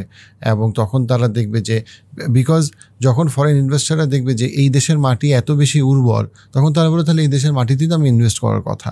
তো সেইখান থেকে ঢাকা আবার তার পুরানো সমৃদ্ধি ফেরত পাবে ইনশাআল্লাহ। এবং online open university very powerful, এটাই উত্তর। চলেন আমরা এটা করি ইনশাআল্লাহ। Thank you sir.